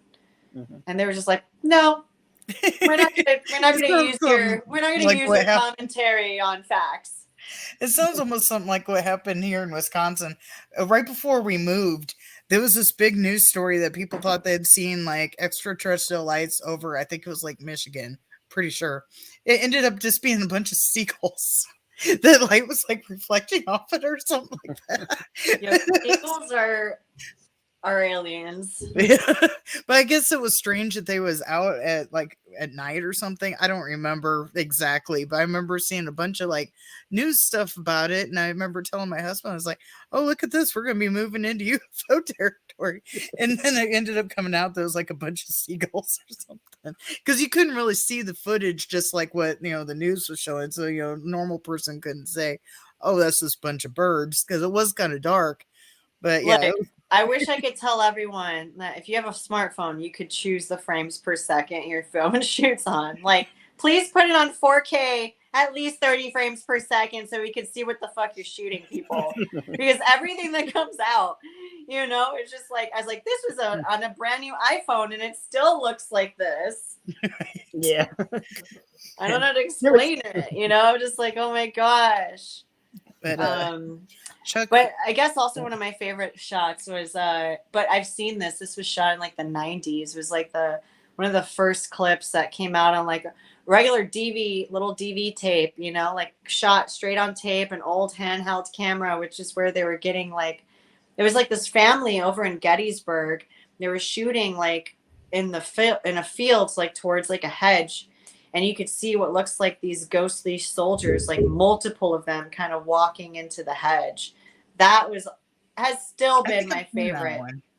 Yeah, it's just like, that's still my favorite. I think that was one of the clips that got me stoked to be an investigator. I was like, holy shit, they caught like multiple full-bodied apparitions of like soldiers in Gettysburg kind of fading in and out. You would see like these upper half of their bodies, like lower half, like legs marching through this hedge, into this hedge, you know, and I thought that was fantastic. Like, what a great catch. They were like, we're seeing this with our own eyes, and they just happen to have a camera and they shot it on tape. That's another thing.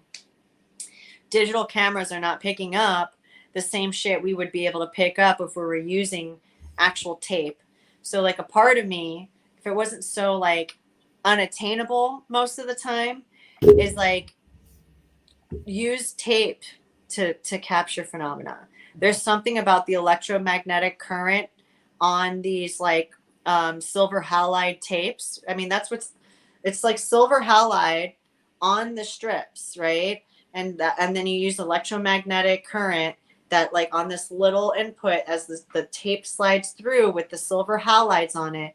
Something about that process picks up phenomena way better than a digital camera. But And sorry. you only get about 90 minutes on a tape. You guys remember that? Yeah. 90 minutes, guys. That's all you got. And you got to keep you got to time yourself and be like, all right, T minus like 85 minutes. So I have 5 minutes to go and change that DV in the camera. And you just got to do that all the time. That's why the old paranormal teams had these tech guys. And really what they were doing was just changing tape constantly.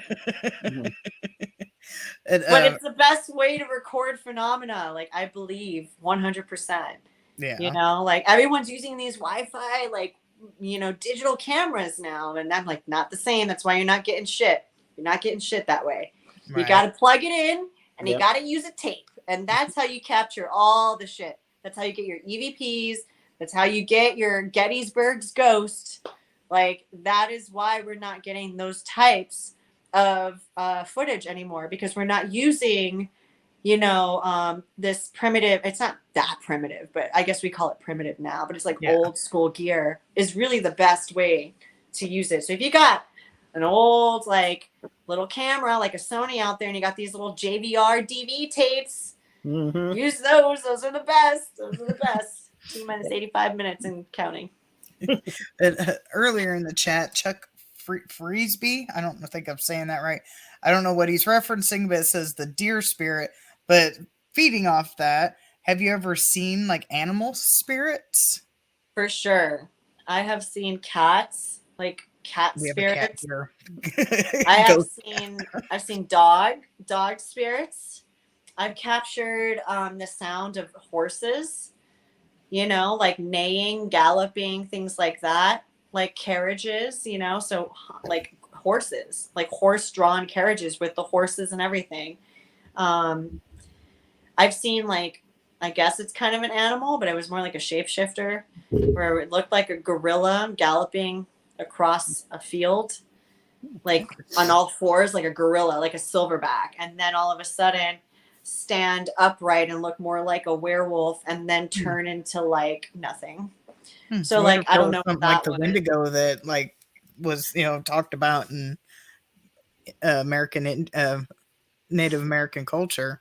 Yeah, the Navajo believed in the skinwalker. Oh yeah. And so they believed that they were a type of like shaman or witch type, you know, person in the tribe that was able to take on the shape of any type of animal that they wanted to embody its power.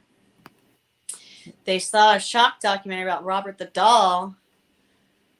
I have not investigated Robert the Doll at all. I mean, I think he's like, they do ghost tours around him now, and he's kept in a museum. I don't know if he's even at the artist house anymore. He's down in Key West. Yeah, I think he's in a museum. Yeah. So. You know, so I mean, I'm down to check him out. Yeah. Say hi to Robert the Doll. Yeah. Speaking of feeding off Robert, have you seen Annabelle? Since I have not seen real Annabelle. I haven't gone to the Warrens Occult Museum. So I haven't seen her in person either, unfortunately. But I had like a haunted doll once. It was given to me by my grandmother. It was the only thing she ever gave me. She was like, you know, failing of multiple sclerosis, and my mom wouldn't let me see her because she was so like, you know, frail and disabled, and I could only ever talk to her on the phone. And she'd send me little things, and this one time she sent me this little doll. It was about like yay big, and it was a clown. And she didn't know at the time I just did not like clowns. And it was around because, you know, that was when Stephen King's It came out, and they had this series on TV, and I was like hiding to watch it when I was way too young, and I freaked out over clowns. I traumatized myself, right, trying to watch this series. And so around that same time, she sends me this clown doll. And it has this like, it's like an automaton almost that you wind the back, and it had like a little like song. It played It's a Small World, you know, and its head would like rotate like this and be like, it's a small world after all, right? Okay. And so, I can imagine the nightmare fuel from that. It was nightmare fuel. And I was like, Mom, at first I felt bad because it was like, the only thing my grandmother ever gave me, and I loved her, even though I never met her. Like, she was such a sweet woman and she loved me so much. And I knew she wasn't well. She sent me this clown. And like, I was like, Mom, this is terrifying. I don't want it in my room at night. She would like, oh, you could sleep with it. And I was like, no, let's leave it over there in the corner. But then at night, all it would do is stare at its silhouette and it would freak me out. So I was like, all right. I threw it in the closet. My mom was like, no, that's rude. Your grandmother gave this to you. You should leave it out here as decoration amongst your other Cabbage Patch Kids. And I'm like, I was like, fine, Mom, whatever. And then one night I noticed that it started moving its head by itself without playing the tune. And I was like, that's it. You're getting shoved in the back of my closet all again. I go to bed, and then all of a sudden, the next night, I forget. I'm like, done with it. You know, like, kids have short-term memory. Forget about the clown doll. I go to sleep, and then I hear from the back of my closet, dun, like the song, It's a Small World After All. But then it's all like fucked up sounding. Like, it's slow. It's like, and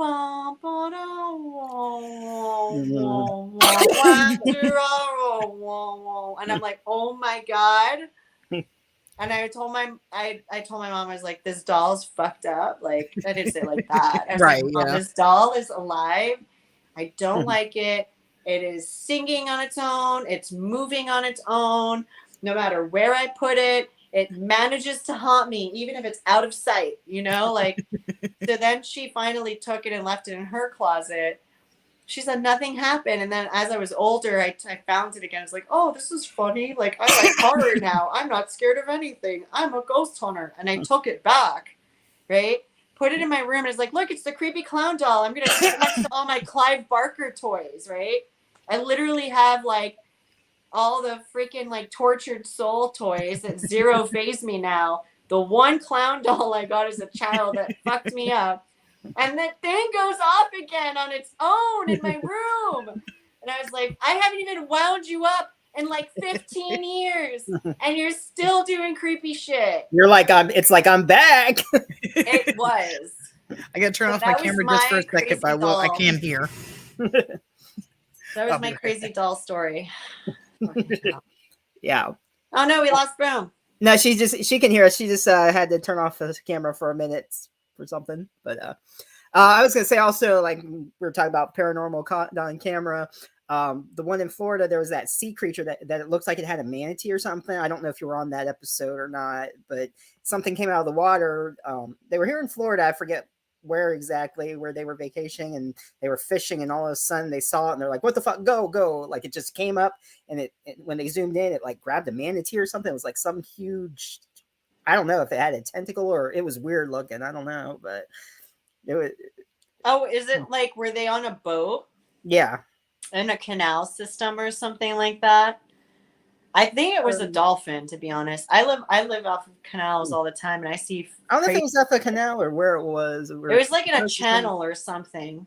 Or no, coastal I'm or thinking of something. another Florida place, and I was like, that looks like it could be. It might have been, but yeah, some weird. I don't know what it was. I don't know if they said dolphin or manatee or something or one of the two. But I mean, if it's a dolphin, you'll see the fin first. The manatees are a whole other vibe, you know, because like they can totally look like they're massive. They are literally the size of cows. Yeah, they just float around listlessly in the water.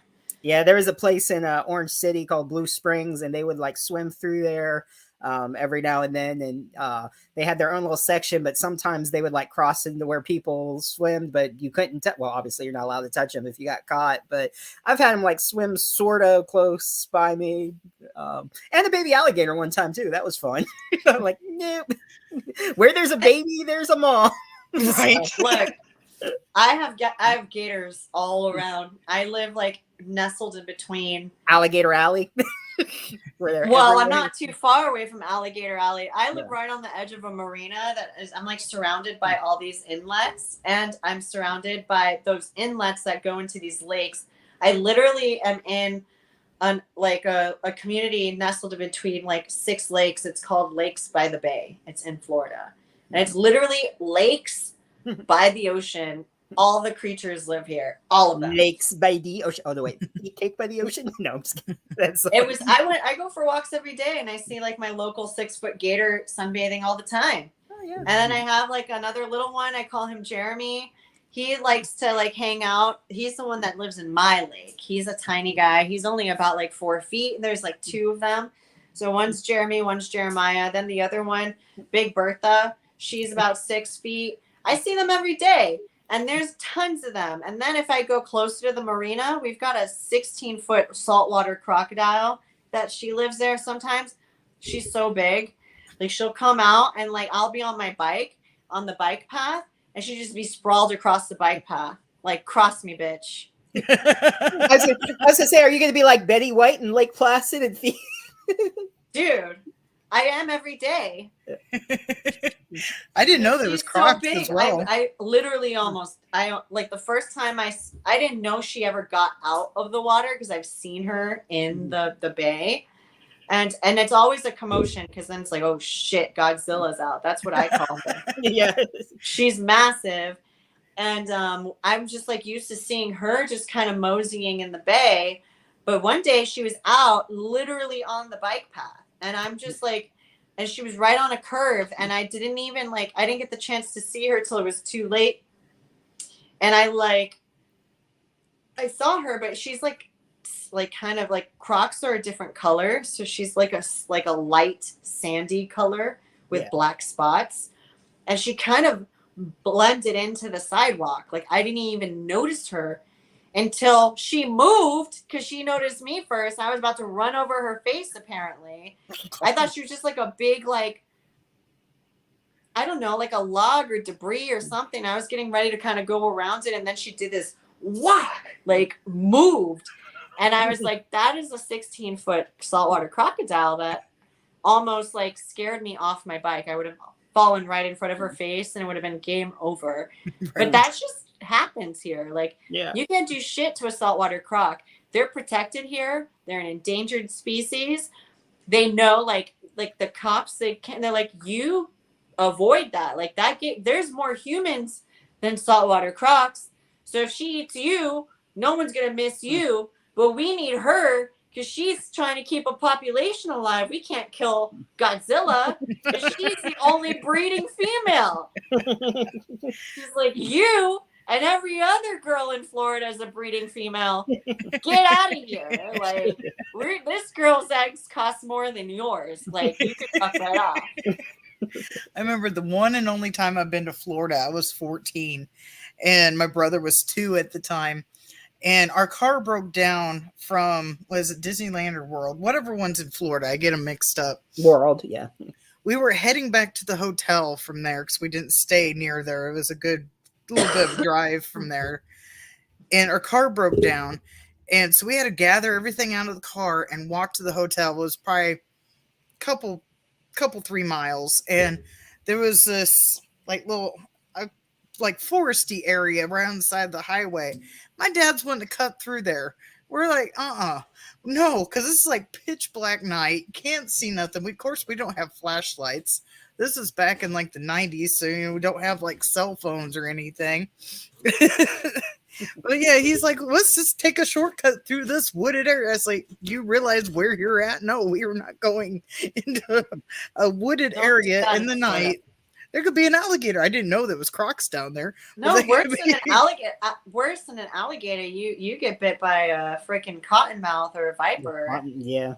You know, like that's worse. Like an alligator might take your limb, but that small little snake will take your life, you know, no matter where it bites you. And so don't be walking through wooded areas in Florida. Yeah, we walked alongside the highway, and I did see a toad jump out into the highway and get smashed by a car, but that was the only wildlife that we saw knowingly. There could have been an animal right sitting there outside in the little, I call it a marsh, but little wooded area that we never saw. We don't know. You see them off the side of the road all the time on the way up to Orlando. They're everywhere in Orlando. Every resort that has a lake or anything, there's gators in those lakes on resort property. We probably walked right past one. Oh, yeah. For sure. For sure, they're everywhere. I walk past them every day in my neighborhood, like, and then over and yeah, definitely in Orlando, you definitely got all these gators everywhere. But gators are like a little, they're timid, you know, like they're not gonna like charge you unless you get. But that's another thing. Who knows if you walk in and pass like one of their nests and stuff like that, they could get pretty aggro. Yeah. In all places, I went to Missouri and they had a gator farm, shockingly enough. And they actually had a nest there, and they had an area that it wouldn't fence off. You could like legit like go like right up to basically where the nest was. And they say, don't go past a certain point because there's a nest there. And I have a picture of me just like aimed right down in the water, and there's a alligator right in the water, and there's like no fence. I was like, yeah. I legit was looking straight down, and you see another picture of it like jumping up to get food or something. I was like, I was standing right where that person was that was feeding it. There's no barricade there. But yeah, that was near. And if you ever heard of Merrimack Caverns, I have no idea if that farm is still there anymore. But there was a gator farm, shockingly enough, like a mile down the road from Merrimack Caverns, Missouri. Yeah, we got a lot of those. I live about like 25 minutes to the Everglades. And yeah, we got tons of like old like gator farms out there. There's more than a gator farm. There's a trail called Shark Valley in the Glades, right? And there are no sharks in Shark Valley, but there are, and I stopped counting at like 56 gators. And that was only a quarter of the way when I was there on my bike. Again, another bike trail. They let you pedestrian, like you could walk through it. And just like I said, I saw Godzilla on the side of the trail. There's literally like 30 crocs or gators, like sunbathing, and just zero fucks about humans. Like they do not care. They just hang out there. People are like, you see tourists like, yay, with like 30 crocs. And then you'll see the moms with their broods of babies. And all of them will be hanging out on the mom, like just like on her back and her head and in her snout and everything. Yep. I mean, it's cute, but then like every mom there is breeding, and there's like 100 nests, and there you are just casually on Shark Valley, like taking your bike down. I definitely recommend it though. Like I'm like, if whenever I have friends coming in town from other places, and they've like never seen an alligator, I scare the shit out of them by taking them to Shark Valley. Like scare the shit out of them. And I'm just like, oh yeah, let's go. Yeah, I'm sure you'll see maybe see a gator. If you're lucky, you might see 100. I'm like, or like 100 all breeding, not scared of you whatsoever. We got an alligator orgy going on, you know. It is. It totally is.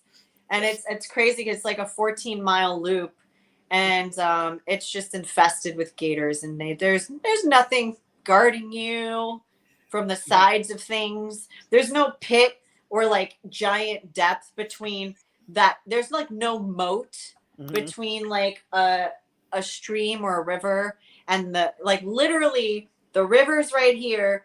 The bike trail is right along it. The gators are just on the trail. No issue. And then they have like tram rides for people if they want to go on like a tram instead of doing like a pedestrian, or like people walk, like they'll just walk that like on foot with like gators lining it.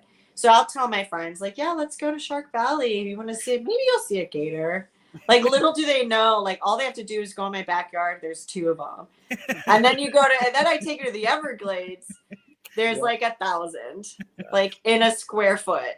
I'm sure. Have you been to the Mississauga Indian Village at all? 100%. I live really close to it. That's what I was saying. Since you said you were close, I assume you've been there. Yeah.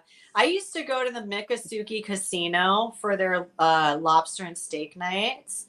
And then at the little Miccosukee, it is like a gift shop center or whatever.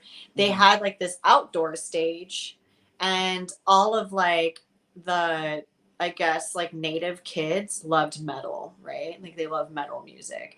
And so they would have these little talent shows, and all of the Miccosukee kids shred on the guitar and go, and they'll have like metal nights there. And I used to go there all the time and watch all these like Mikasuki people like in the tribe, like they all play metal music. It was crazy. I mean, at least that's what I remembered. And I was like, so I'm like a little metalhead, right? So I would go there and just flirt with all of the Mikasuki boys. Facts. This is what I would do. Like we're talking about Susan being raised in Florida. I was like, Mom, I'm gonna go to Mikasuki, and I would like hang out with, you know, like the Indian boys. Because that's what we call them in Florida. They're Indians. They're not like, you know, they're not natives, or, you know, like I choose not to use the term Indian, but they're like, yeah, the Mikasuki Indian. Well, they say Mikasuki Indian Village. I mean, yeah. And I'm like, Mom, I'm gonna go hang out with the Indian boys. I didn't tell her that. I was just like, Mom, I'm going to a metal show. And if she knew I was going off of Chrome on Alligator Alley all the way out to fucking Mikasuki, she'd have my head. But I did it anyways. Or an alligator might get it. Who knows? But I was like, God, something about like a metal, an axe wheel, like a guitar wielding, like 14-year-old metal boy with long hair. Oh my God. That was me. Horror Collector Fiend has a question. What would you have liked to star in? The Chucky TV series, Terrifier 2, or Megan? And then Chuck added to that the Evil Dead series. I thought the Evil Dead series was so much fun. I would have definitely loved to have been a part of that. And then close second would probably be Terrifier 2, only because I've worked with Dread and other features that they've done. I know that they produced the Terrifier movies, and I was like, I also super love practical effects and gore. Like, yeah. I would have loved to have had like a moment where I just like had like the worst murder scene, like the 5-minute death scene that they had. Yes, I haven't seen it yet. Oh, okay, then I won't say anything. But I shall. I will watch it. I might actually watch it tonight. It's on my queue. And of course, I love Blumhouse films, so Megan's awesome. I mean, I would probably get paid more as an actress if I went into Blumhouse film than a Dread film. It's doing really well. What I've seen articles saying that it's doing really well at the theater. I do want to see it, but I'll have to wait to them streaming somewhere to see it. I definitely really love the route that Blumhouse is going with its features. The fact that they're becoming like a leader in like inclusivity in the horror film, in the horror genre. And it's crazy because we don't even have to say horror genre. Like in film in general, the inclusivity that they're bringing into their films is like, it's incredible. It's definitely something that I'd like to see more of in other productions, you know? But it seems like Blumhouse is the one that's really taking the cake, you know, giving opportunities to actors and directors, people of color, different gender identities, you know, different orientations, like are all being reflected in Blumhouse films. And so I really want to like just highlight that, because like they're coming out with movies about like so many, they're about Jewish mysticism, about like Indian culture, Black voices, you know, Black horror. Like we never had that until Blumhouse. And so kudos for them. You know what I mean? Like bringing all that to like the horror genre. The fact that it's like, that's another reason why I love the horror genre, because they're the first genre that's going to be inclusive to anyone. You know what I mean? Like, yeah. And then you see that at the conventions too. You go to any of the horror conventions, huge families of all types of people from all types of backgrounds, just all having a good time, coming together over the love for the special effects, practical effects, you know, and just having a good time, right? Yeah. For the most part, it's probably the more welcoming of like genres of fan bases. Exactly. And so I'm a big fan. Like that's another reason why I love horror too. It's not about the movies. It's also all the people you know, that our like the fan base is like the most supportive fan base out there. You know, like I could do a super, I mean, I've never done a large budget movie, but they'll watch your budget film and they'll watch your Marvel film. You know what I mean? Like they're gonna watch every, like, it doesn't have to be a blockbuster film for them to enjoy it. And that's another thing. So they support independent features more than any other genre as well. Yeah. So Most definitely. that's something else that I really love about the horror genre too. It's like they're just like the warmest, coolest people and the weirdest, but in like the best way. They're the best way. Exactly. Yep. And Chuck has another question. I don't know if you know this or not, but did Alice Cooper really get his name from using a Ouija board? I don't know. I thought that was interesting because I've never heard that, but I'm not like super like big into music, so me not knowing that was not surprising. But I know Alice Cooper is big into the paranormal. Yeah. And I had the opportunity to like work with his daughter on an investigation. One of the Dark Zone investigations that I did, I brought Calico, his daughter, out to investigate the Queen Mary. She's in a band called Bisto Blanco. And so Calico and the rest of her band came, and I did an investigation with Bisto Blanco on the Queen Mary. It was a lot of fun. But I met her at a music awards ceremony that I was working the red carpet for, because I work in music sometimes too. And she had recognized me. She's like, me and my dad watch Ghost Hunters all the time. And she's like, I can't believe Susan Slaughter is here right now. And I was like, what do you mean? I can't believe Alice Cooper and Calico Cooper watch me. Like, this is crazy. So I know that they like the paranormal. I don't know how Alice Cooper got the name though. So that would be a cool reason. right. Though. I like that. And you know what? I wouldn't put it past him to make that a band name. Yeah, that would be pretty awesome. But since we're kind of talking about different things, getting back to the movies a little bit, I know you worked on at least one movie, The Dawn, that had to do with exorcisms. I know it was some stories with other movies that deal with the same thing, that odd things happen on set. Did anything weird or odd happen on set when you was doing The Dawn? I personally didn't have, I was in a studio set when I shot my stuff, which was during the exorcism scene. But I do believe that I spoke with Devaney Pinn and Brandon Slagle. Brandon Slagle is the director and Devaney is the lead in it. And I believe they mentioned something about having strange occurrences happen when they were shooting on location, which is where I guess like the whole movie takes place in like an abbey type setting or something like that. I wasn't there on location. I just did the studio stuff. So I was like at a studio in Burbank when I shot my scene. So I didn't have like any strange things happening. But that's something you might have to ask Devaney. If you ever get her on the show, I told Steven that he should definitely get Devaney Pinn on.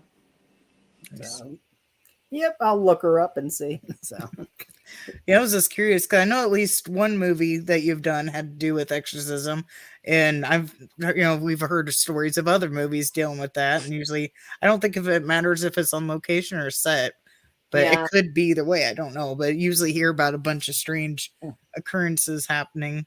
I did do another. I mean, not that it had anything, but it was supernatural in nature. I did Ouija House. Yeah. Uh-oh, she froze. Yeah. She'll probably be right back when she realizes it.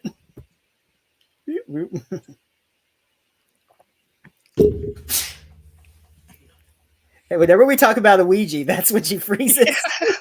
Yes, that is true. I just realized. That is true. Oh, there's two of them. There's two of me now. The frozen one. Here, I'll remove that one. But that's kind of funny. That's weird. We were just saying. It's your doppelganger. There we go. Okay. What happened? I know. I was saying that I did work on another supernatural themed film, which was called Ouija House. Anytime you mention a Ouija, that's when you freeze up. Anyway, go ahead. I know. It is the board behind me. It's got to be something going on with it. I mean, this is the board I use for my seances. So Nice. When you're done answering the Ouija question, mention about maybe some messages coming through, but go ahead and talk. Yeah, about no, I was just saying that was another supernatural film, but I don't know if anything happened on it. You know, I played a witch in that one. A baby sacrificing witch. I had to work with an actual baby, Oh, God. which was the cutest baby I've ever seen. And I was like, it was really hard not to be oogling over her. Right. Like, Like, I don't want to kill you. You're too cute. I know she was so, and her parents were so trusting of me. I was like, are you sure you trust me to hold your baby this long and walk over treacherous stuff with her? She was literally only about like 3 weeks old. It was crazy. She was like a newborn. Wow.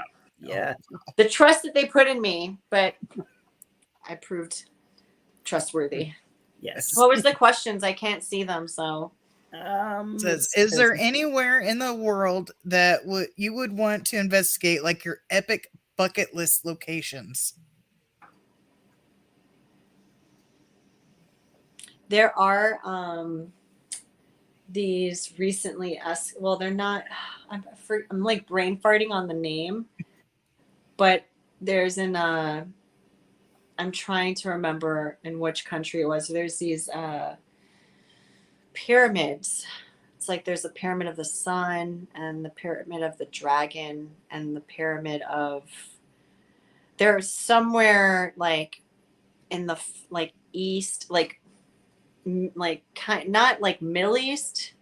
Where is it? I want to say they're in Turkey, but I might be wrong.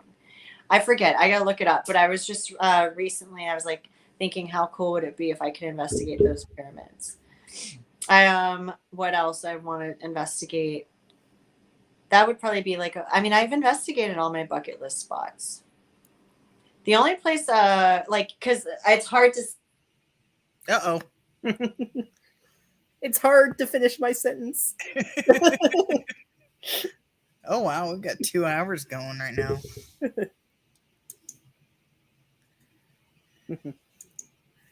She'll be back in a moment. Right. Again. Hey, you'll have fun editing this one. Yeah. Oh, she got cut through here, cut out there. Okay. Yeah. Well, it'll just be like clipping out like the areas that have less talking, but I'll have to keep an eye on the video too. I usually don't try to remove the video until I'm done clipping out the audio. Yeah. It's the board. That's what we I think don't know. too. Oh, again. I moved away from the Ouija board. You're like, that's it. No more Ouija. It's just not happening right now. The freaking Ouija board's like not happy. CJ, something somewhere thinks she knows too much. Exactly. Oh my gosh. It's Just true. cancel the Ouija board, the horror collector feed, and Alexandra said it's the board. So we're all collective on this. Probably is. I just moved to my living room. I'm like, not happening out there. But yeah, I have my that's my that red light's my snake's enclosure. Oh, nice. Just if you see it, it's a kind of like, what's that gloomy little light in the corner?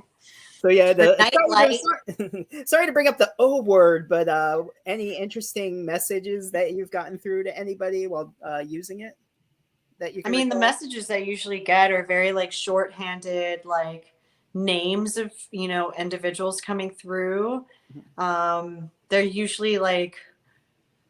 They're usually names, and they're usually saying like, I'm okay, or are you happy? I use for the seances to connect with people's whatever energies they want to connect with. It's usually people that they love that have passed on. So yeah, mostly names. I've connected with there is this one weird Ouija phenomena that happens a lot, that people get weirded out when it happens, and they get the Zozo, which is like ZOZOZOZOZO. People think it's like some sort of like Ouija demon. I've gotten the Zozos before, but never on my board, knock on wood. My board has always given me like concise answers, you know. So she's good. Whenever I use other people's boards, that's always like, oh, we're getting the Zozos again. And they think it's like some sort of non-human energy. It's like a demonic entity that comes out of the Ouija board. But I'm always like open to whatever comes through, you know. I'm like, bring it in, like I'm down. So I never get weirded out by the Zozos, but that's like the weirdest thing I think is that like it's kind of a phenomena that happens with a lot of people who use Ouijas, you know, like we're spirit boards, they'll just get ZO, ZO, ZO, ZO. Sometimes you'll find that happening. You don't even tell people about Zozo and it just happens on the board, right? And they're just like, why is ZO, ZO, ZO happening? And I'm like, oh, it's the Zozos again. Like blame the Exorcist for that one because I think that's the name of the spirit in that one, if I remember correctly. Is it? I want to say it is. Or they have something to do with Zozo. I'm pretty sure, unless I'm mixing maybe up it's movies. like a collective energy of fear from the Exorcist movies that are getting channeled. It's just getting picked up. I want to say it's Exorcist. It might be another paranormal movie, but I remember there being a Zozo in some movie. Well, there was a Zool in Ghostbusters. Right. A ZUUL. There was one time, I don't even know what happened to that Ouija board, but I remember one time in DeBerry was using it with my mom and said, is there any spirits around? It waited and it moved to yes. And then I go, how did you pass if you want to share? And it took a minute, but all of a sudden it spelled out it, and it didn't answer after anything else, but it spelled out wolf. I'm like, wolf. Ooh. Like, I was like, were you attacked? And nothing, no reply after that. It was just yes and wolf. So that's cool. Sometimes it's the thing, it's hard to decipher, you know. And then sometimes I have to use other things other than the Ouija board. I use like a scrying, like pendulum, you know, situation, so that way I can get better readings using that, you know, like to continue the communication. It doesn't have to be with a planchette on a spirit board. So sometimes you get something spelled out and then you have to use other mediums. So usually on my seances, like I use a little bit of like a pendulum with a scrying board. I use the Ouija board with the planchette. And then I'll do like my channeled messages and things like that, which I go into like a hypnotic state. And then I start hearing things and relaying messages. But I try not to give too much away because I have a big seance coming up and I'd rather give it to the people when they experience it in person. You know, I don't want to like spell it out too much, but I do have like a couple of things I like to do with my seances that I think are really unique and help like lift the veil and increase people's psychic perspectives, you know? So I did a quick Google and I was off a little bit. It was Pazuzu. So I probably heard the Zuzu. Is that Pazuzu? Yeah. So I probably like maybe heard it as Zozo or something. Like, I don't know. Filth or like whatever. But there's a guy also that called himself Pazuzu. I don't know if you saw the documentary on that dude. He is nuts. No, I haven't seen that. Look it up. He's like this guy who like literally lives in shit and filth, and he like had a whole group of friends come over all the time. They're always like high and partying, and they'll like take shits in his living room, and they like he believed that he was like the demon of filth or something, and he called himself Pazuzu. Wow. Anyways, there's a documentary about it. I'll have to look that up. No. Yeah, that's weird. I haven't heard that. So Look up documentary on Pazuzu. Okay. Pazuzu. So he took a Pazoo around his house then. Yeah, a lot of them.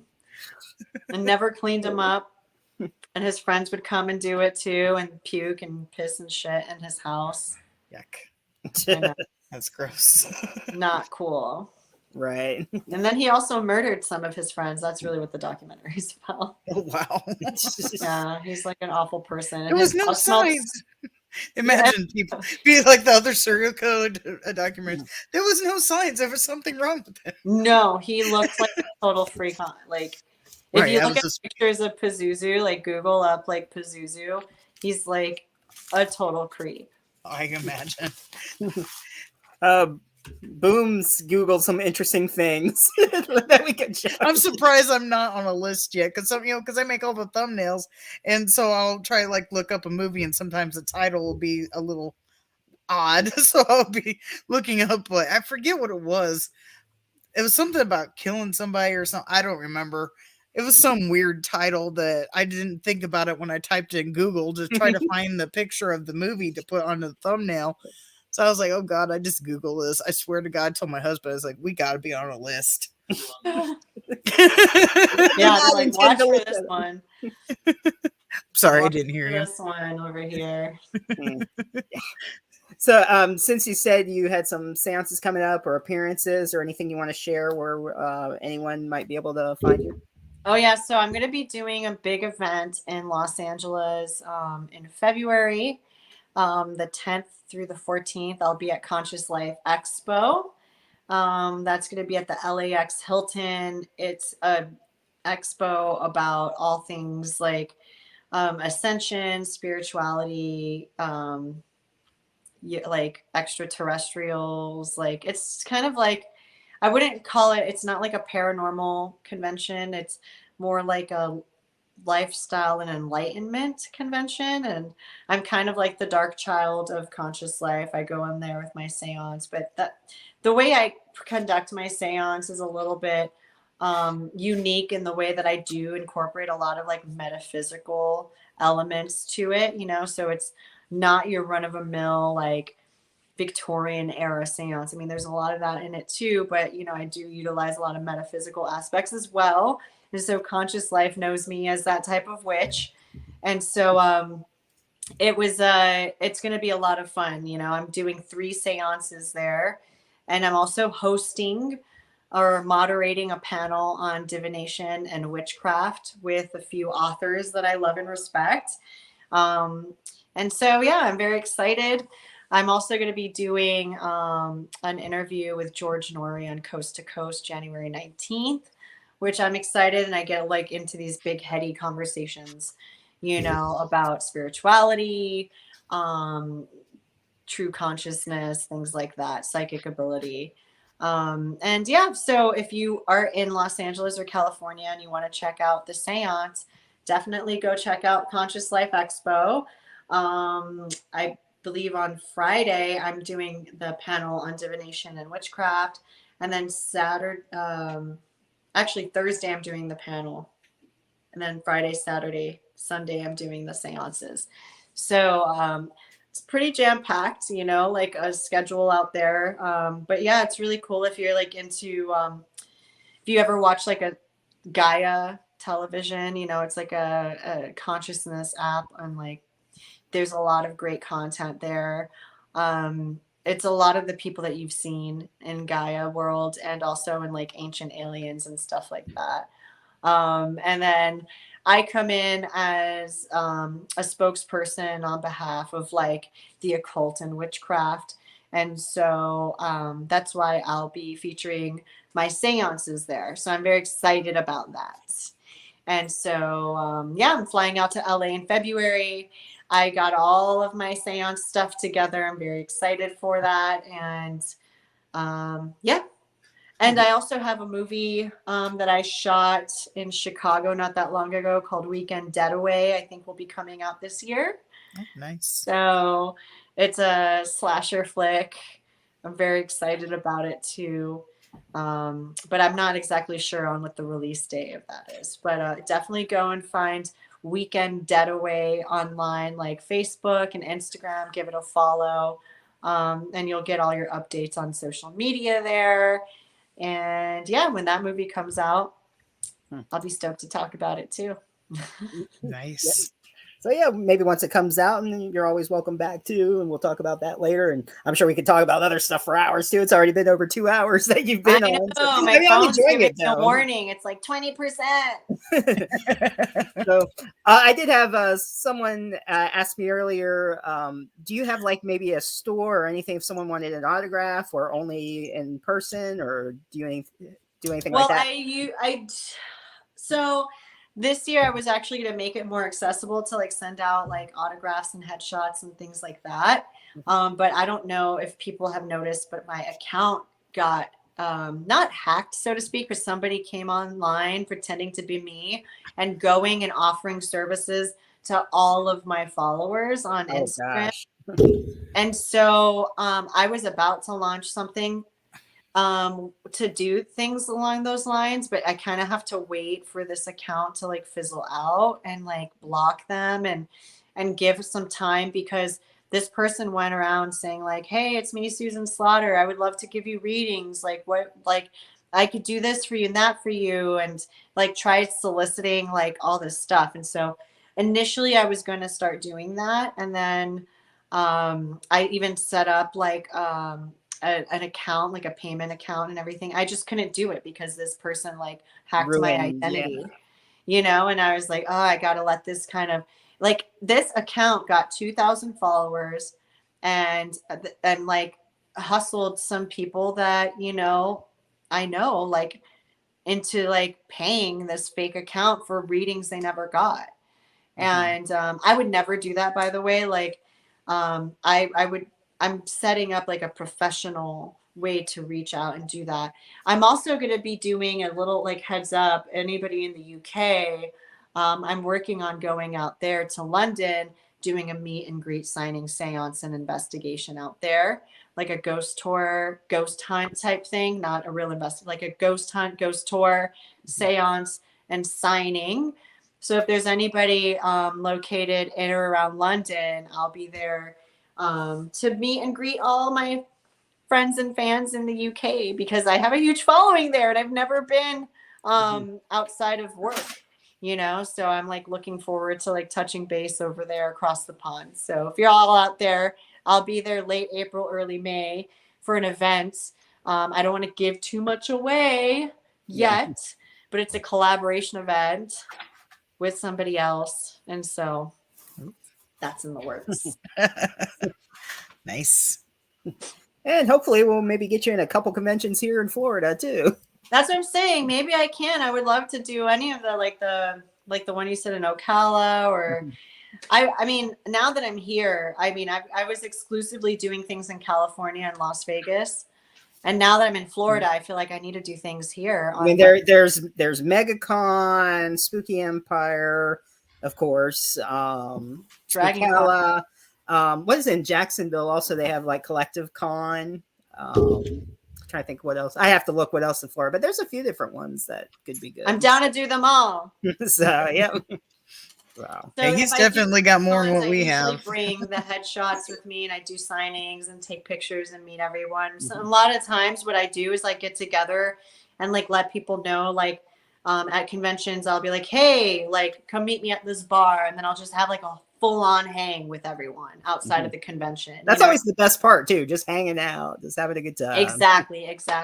Yeah. You know, because I like to make myself accessible and like get to know people and rub elbows and hang out and give hugs, you know, like I love all that. So I've just been like since I moved here, I work from home. Like I've been so busy in my home studio shooting Paranormal Con on camera. I did Weekend Getaway. Now I'm getting ready for this event. It's just Now I forget who it was, but somebody said in the chat that it's the snake. The snake. I didn't catch the snake's name. I don't know if she said it, but it's now the snake's fault.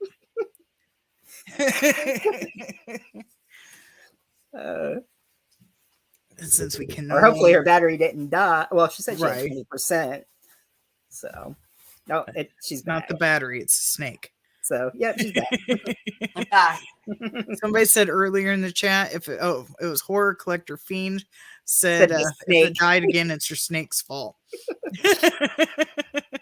She's the sweetest and the goodest girl ever, so it's definitely not her fault. If any pet here had to like off me, Whoopsie.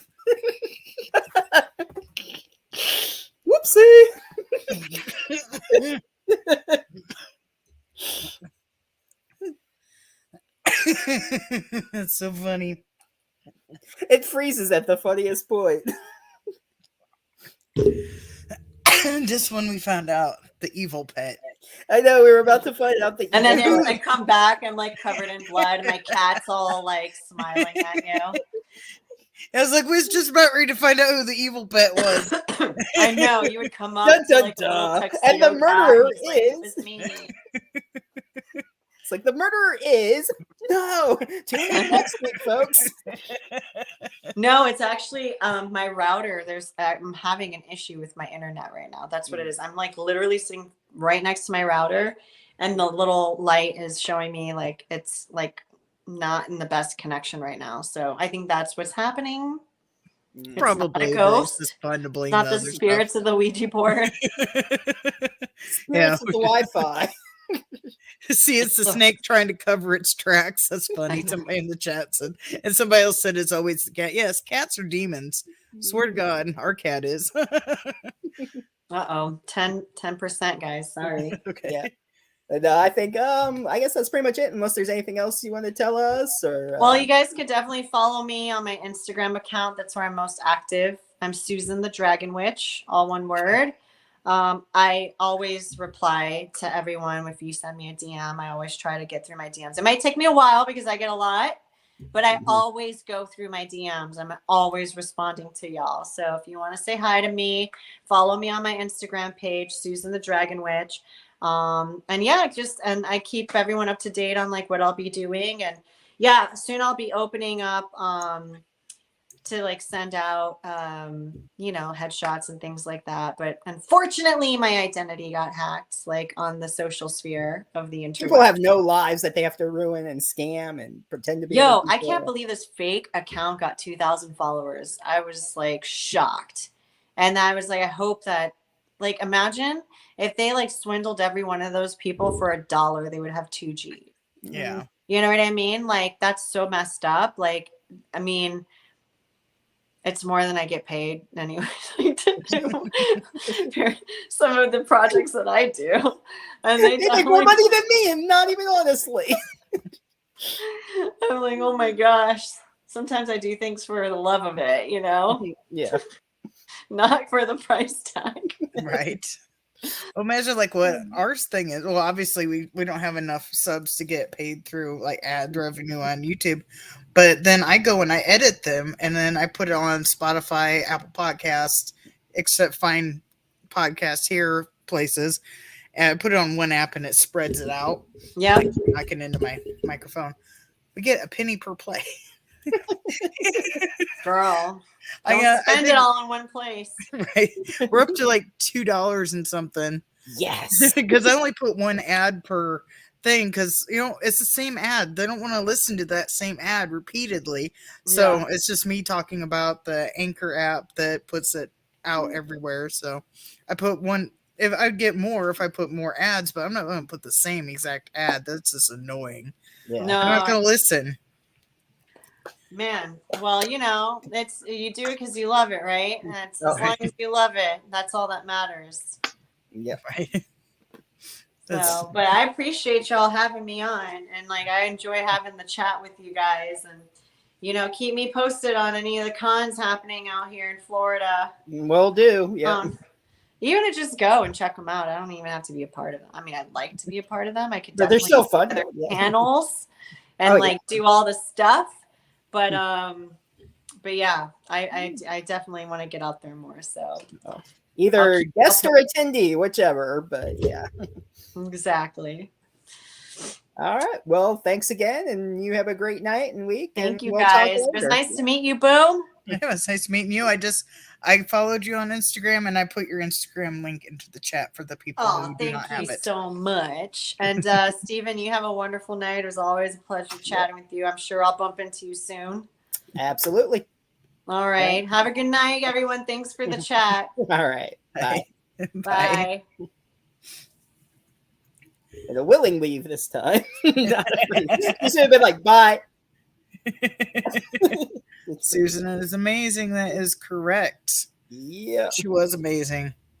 Just imagine the show, like you said the other day, of having her and Steve Rimke. Is that how you say his last name? Rimpeachy. Yeah. Yeah. Oh my God. That That show, you even know it would be amazing. would take forever. It might have got about 3.5 hours. Right.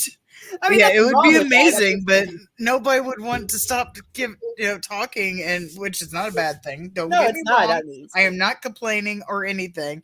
no, For the great stories. new people in the chat, I'm not saying this is a bad thing, but No, I'd say it's interesting. So many good stories. oh yeah, and stuff. definitely. So Yeah, I know. Both of us have several experiences that we didn't even get to touch on, and then we talked about some with Steven, we talked about some with Susan, but yeah, so many experiences.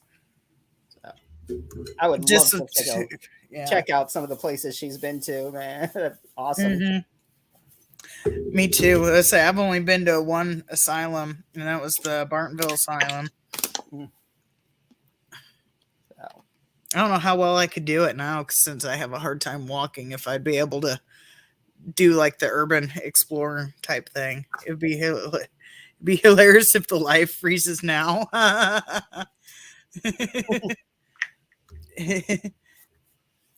We'll blame Sam. damn Sam. Or if we name my shark, we can blame him as well. Well, it depends on who freezes, I guess. Because I doubt both of us would freeze, since we're not in the same location. And it seems so far out of the people who froze, it was a Florida location. So Mhm. I might be next. Her freezing spirit might latch on to me. Here, I don't know if you heard my husband. He goes, Florida man's down. I don't know. It'd actually probably be me, because I see that I have an update that I have to do on my computer. I see it down in the corner. But it can wait. Yeah. Oh boy. 10:26, and I got to get up like at 5 to get ready for work. So it's been fun. So we'll see everybody Saturday, and thanks for everyone who joined, and we'll see you Saturday. So we'll have what's going on posted then. So, all right. Have a good night. Cool. Bye.